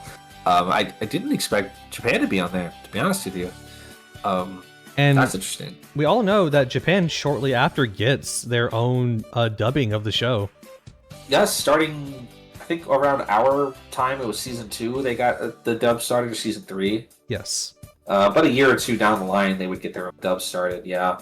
And they would get their own Japan exclusive openings and endings. Just like Transformers anime. That was the style at the time. Mm-hmm. Very much the style at the time. The post itself illustrates more exact numbers of how many people, like New York State, 7 people, Alabama, 3 people, California, 16 people. Like this isn't like this isn't really a huge consensus. This probably only covers less than 100 actual respondents, but it certainly gives some fucking indication that this was, lots of people in lots of places. Assuming that people on the cartoon board of 4chan were just fucking lying for no reason. Yeah, Which is certainly possible. They sure do love to... They sure do bullshit. They sure do love to talk about bullshit on 4chan. Here's an interesting one. The first ever Draw Friend thread. Ooh. Here, I'll put it in chat for us all. Believe it or not, it starts with a Yotsuba post. Oh, yeah, I can believe that. God, Draw Friend number 1. Wow, I didn't actually read down the second image! I didn't actually read down this before I posted it. I need to post that second image. She would do that! You can't post that on Twitter, twitch.com. It's my stream! You can't put that on twitch.com. It's my stream! Yeah. She would say that. She would say that. I just want to put that slander out there, right? Oh. She would say that. Here's Oh. If you scroll below that is Trixie Luna ship art. Yeah, their first ever Trixie Luna ship art I've seen. The first ever. And then the Luna and Carrot ship art. Yeah, sure. Why not, right? Why not, right? Why We're not? just doing bullshit out here. I mean, fucking why not? Luna didn't have characterization yet, so they did whatever the fuck they wanted with her. They should have kept it that way. Last one is a little scary. The last one's scary. There's a bunch of roundups. That some of these are from the future, actually. Yeah, some of this stuff doesn't, like, based on the way that it was posted, some of this stuff is like being linked to that, like, doesn't. Yeah, sadly doesn't exist anymore. Well, no, like, because of the way that the posts edited over time, like, I've got this like daily wrap up post on one of these pages that's referencing, like, has links to things that were not available in 2000. Ah, okay. Like, because they didn't exist yet. Pony name generator, that's nothing. What date are we at now? Wednesday, January 16th, 26th, I mean. Scrolling to see if there's anything. Here's another Draw Friend. For Draw Friend thread number 2. Some Pinky Dash. There's fucking Deadpool. Yeah, I guess. He was popular around that time. Sure. Oh, it's like Deadpool and Pinkie Pie, you know? Yeah. Oh no, I'm sorry, it's Deadpool and all of them. I don't know. Nothing really super spectacular here. For those that know, Draw Friends was just Sophisto gathering fan art and posting it. Yep, it's just it was like a daily or weekly. And he doesn't he doesn't credit the artists. Not yet. Not yet. He'll get there eventually. 2011. Is the art archive. Pony statistics. Pony post statistics. Draw Friend number 3. Here is a post from January 26, 2011 called Daisy Who? Daisy who? Oh yeah, the toy. Where there's just a random OC made by Hasbro that never shows up in the show. Yeah, well, so for those of you who don't remember or weren't around for the sort of early toy line, there was a weird disconnect between what was on TV and what was on toy shelves. Like, yes, there were toys of the main six, but there were not, like, in the first like year or so of this shit, there was not toys of like Zukora, like Trixie, like the Cutie Mark Crusaders, basically anybody other than the main six, like Celestia. Mm-hmm. Instead, most of the toy line was populated by characters like Daisy Dreams, who were literally did not exist in the television. Does not exist. These were not characters that were designed by the art team. These were characters that were designed by like Hasbro's toy department. And I don't know because I never really looked at what the disconnect was between like why these characters weren't in the show or why show characters were not present in the toy line, because there's a lot, like most of the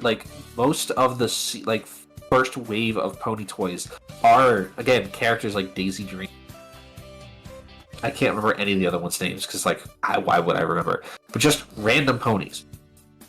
And this kind of thing kind of worked out in earlier because the random ponies that green generally all got a toy, and also like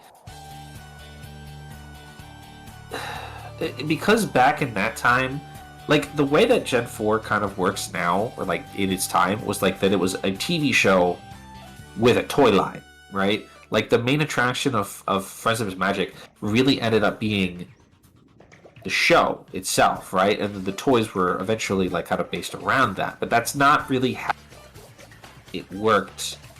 That's really not traditionally how Hasbro operated with their girls' toys, and it's really not at all how My Little Pony previously operated, like Generation 3, especially. And so what you would have with Gen 3 ponies was just like random bullshit ponies on. Some of them would be. Because remember, Gen 3 wasn't even a TV show, right? It was a series of direct-to-video. Direct-to-VHS and DVD videos. Yeah, or like direct-to-VHS episodes, really. Just like, you know, short 20, 30, maybe 40-minute episodes of the show. And so there were probably a lot of people buying these toys for their kids, and they weren't even watching My Little Pony. Unless it comes with, you know, a DVD or VHS or whatever. Like, they're just toys on the shelves, and then you kind of, you know, play pretend with whatever ponies you have. It's kind of like G.I. Joe or whatever, but like G.I. Joe, like Transformers, but those had a more strong.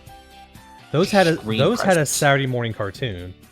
But even then, there are points in G.I. Joe, not to talk Joe too much, but like there was a point in G.I. Joe's lifespan where it was more of a toy show, like a toy line, and it wasn't really on TV. There were multiple points in sort of that show's line where like there was just toys on the shelves and you just kind of made up your own bullshit, you know, whatever. And so I think that was the intent, that they were going for like Gen 4. But it became readily obvious to them that just wasn't going to fly, because the show itself gained massive popularity, and like, you know, both kids and adults alike were looking for their characters on the shelf and weren't seeing them. Like I don't want to buy, you know, Rosebud or whatever. Like I literally can't think of any of them actually, but I don't want to buy these toy line only ponies. I want to buy, you know, Twilight Sparkle. So I think a lot of the sales of that early first year reflected the fact that like show character toys were flying off the shelves, but what was being left behind was Daisy Dreams, you know, and all the other crap like that. So they eventually kind of shifted away from them, and that's when they started to do, you know, Trixie, whatever. I'm not super duper versed in the toy line's history, but that's generally how the gist went. It's hard because, one, we would have to fucking track down the toy designers, and I don't want to do that. Yeah, I'm not doing that. I mean, I can probably start looking into wave. Like, somebody has compiled this information already, like what waves were released at times, and what was included in those waves. But again, generally over time, it became less of how the old school version went, and more like toys of shining armor, and Also, how like Celestia, and Luna. weirdly enough, Applejack for like the longest time never had her hat with her toys. Yes, yes, that was a problem as well. Applejack never had her hat. Mostly probably because they either couldn't get it to work, or just didn't care and weren't going to do that because it would mean that Applejack would have to be more expensive than anybody else, any Yeah. pony else, because of the additional accessory. Generally, these a pony, a hairbrush, and some kind of thing. Maybe a Like a small, little maybe dog. like a small animal. Yeah, usually a small animal. Like Spike which is why usually the came main with Twilight. six- Yeah, which is why the main six all have pets. Except Rainbow Dash didn't get hers until later. But I'm pretty sure that thing was already in the toy line before in the show. Same with Aloysius and Rarity's cat Opal, and the dog Winona, Winona. dog.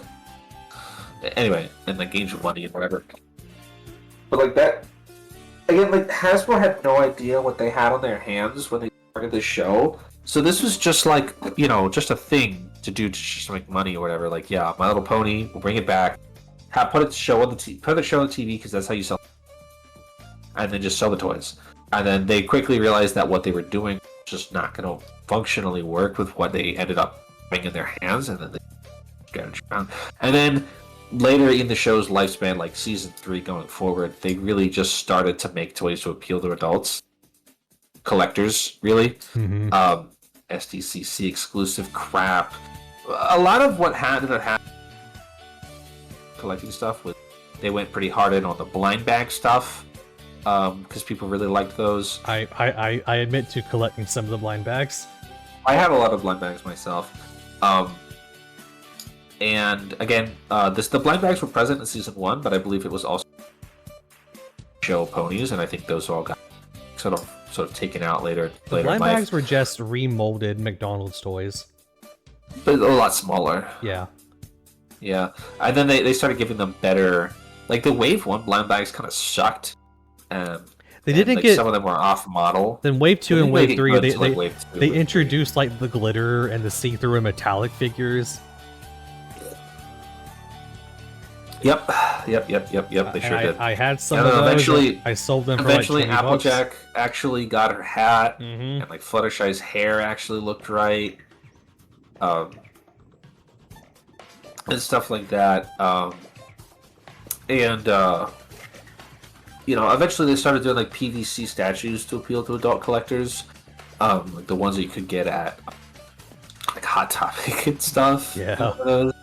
That were a lot larger. They delve into bags, shirts, jackets, hats, More Or merch did- than just the toys. apparel, things that would appeal more to bronies, really. People who wanted to show off and be identifiable as being bronies in public. Mm-hmm.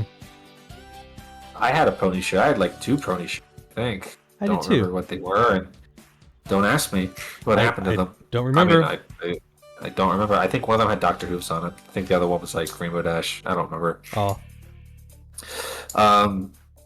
Yeah, the apparel and things of that nature eventually started becoming. But like again, this was apparel that was geared towards 15 and up, teenagers and adults, rather than things being made for 6-year-olds. They still made all of that stuff, of course, and I'm sure they still made money off of that stuff as well. But Hasbro responded pretty quickly to the obviously burgeoningly huge outside of demographic fandom, and They were- released merchandise accordingly. They were very fast about it. they were be quick honest. to realize they had a cash cow on them.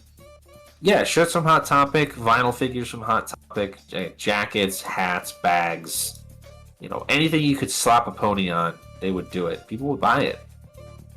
People wanted to be known. People wanted to be in public. Yeah, I have a My Little Pony shirt. I like My Little Pony. I like horses. I like horses. You should watch horses too. You should watch Horses with me. You know, Watch it with us bi-weekly. bi-weekly. Yeah, they had lots of little girl stuff too. You know, stuff that would only really appeal to little girls. Mm-hmm. You know, the little dolls, and you know, I feel like not a lot of bronies bought the little figures that had like the combable hair and stuff. I had a couple of those myself. Some did. I don't think a lot of people did. I had a set of the entirety of the main 6 plus Spike. That was like the Grand Galloping Gallop set. Oh, nice. Which came with all 6 of them and like some accessories and stuff. And I had one of Twilight, or I had one of Celestia. I had an early one of Celestia that had when she was pink. When she was pink, but I can't remember if I had pink Celestia or if I had Cadence. Actually, I don't remember. I had a knockoff Chinese Spike plushie. I had a knockoff Luna eBay. plushie. Hell yes. I had a real Twilight Sparkle one too, I think. I don't know what happened. I mean, I don't know what happened to any of it. Actually, I sold a lot of my pony merchandise at a con one time, like several years ago. Like a long time ago. I sold it at an anime con, like flea market. I sold like pretty much all my pony. Dang. So I hope that went to a loving home. I'm sure it did. I hope so. I have one last thing before we wrap up. This is the official stats of the 4chan pony boards that Sophisto that Sophisto collected. Oh fucking boy! Like usership stat, like user number stats. User post stats. Oh boy. Oh yeah. Yep. Yeah. Right. Just see it. Just. You can see a jump around the time Winter Wrap Up aired, and then shortly after the Call of the Cutie on 109 2011, it just spiked to over 3,500 posts. Yep. So Winter Wrap Up aired December 24th, 2025, or excuse me, 2010. I mean, and you can see a kind of a jump there. There's a bit of a jump prior to that, which I think would have been the week before that. It's just Swarm of the Century. Yeah, it was Swarm of the Century 19th. beforehand. That's around. That's me right around with Swarm of the Century. I feel like a lot of people might not have been posting like the day that that Winter Wrap Up aired because it was Christmas Eve. Yeah, it was Christmas Eve. It was Christmas Eve. You see a short drop there, and then Swarm of the Century, a huge jump around Swarm of the Century, or excuse me, around Call of the Cutie. Probably because that episode was also pretty popular, and maybe a lot of people checking out Winter Wrap Up around that time as well. So like that's really, I think, when things started to, like, you can see where it starts, you know, a couple of months prior, just all the way down here, and then just jutting up 35,000 posts or 3,500 posts per day, and then staying, you know, relatively consistent around the 3,000 mark, you know, going forward from there. And that was just on 4chan alone. And that was just on 4chan, yeah. Again, around this time is when it started to reach containment outside of 4chan. People were posting on Equestria Daily itself, people were posting on Tumblr, you know. We can't really go back to like early Twitter days and find out what happened around that time. I imagine some people were posting on social media like Twitter around that era. I thought Twitter. I don't think so. I don't know. I have no way of knowing that. Yeah. I have to imagine kind of probably not. Twitter itself back in that time wasn't really as much of like a social media platform as it was kind of like a follow celebrities and see what they say kind of platform. Yeah, I can see that. I don't know. I have no idea what early wasn't there. But it was definitely spilling over to Tumblr at the time, and Equestria Daily itself, and all kinds of other, you know, Skype. It was on Skype. Oh my god, you're right. We were on Skype talking about fucking ponies. We were. Let me look up something real quick right here. Yeah, go ahead. So I think we're okay. We're not there yet. I was gonna bring up fucking Digibrony. God. Not yet. No. We're not time for that yet. I'm trying to figure out when that starts. It looks like that archive was around December of 2012. Okay, we're a little. So we're about a off. year out. So we're about a year out from having to talk about Digibrony.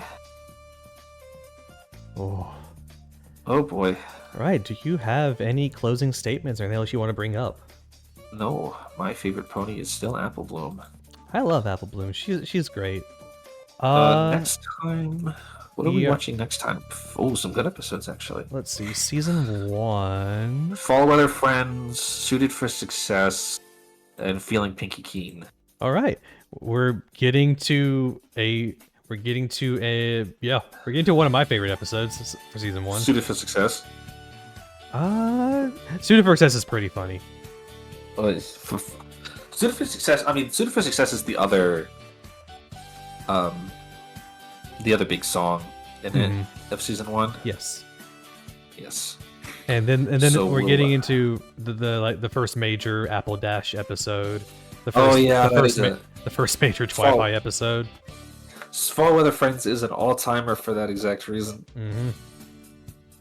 All right. Yeah, we'll see y'all in 2 weeks. Season 1, episodes 13 through 15. Bye, everybody. Bye.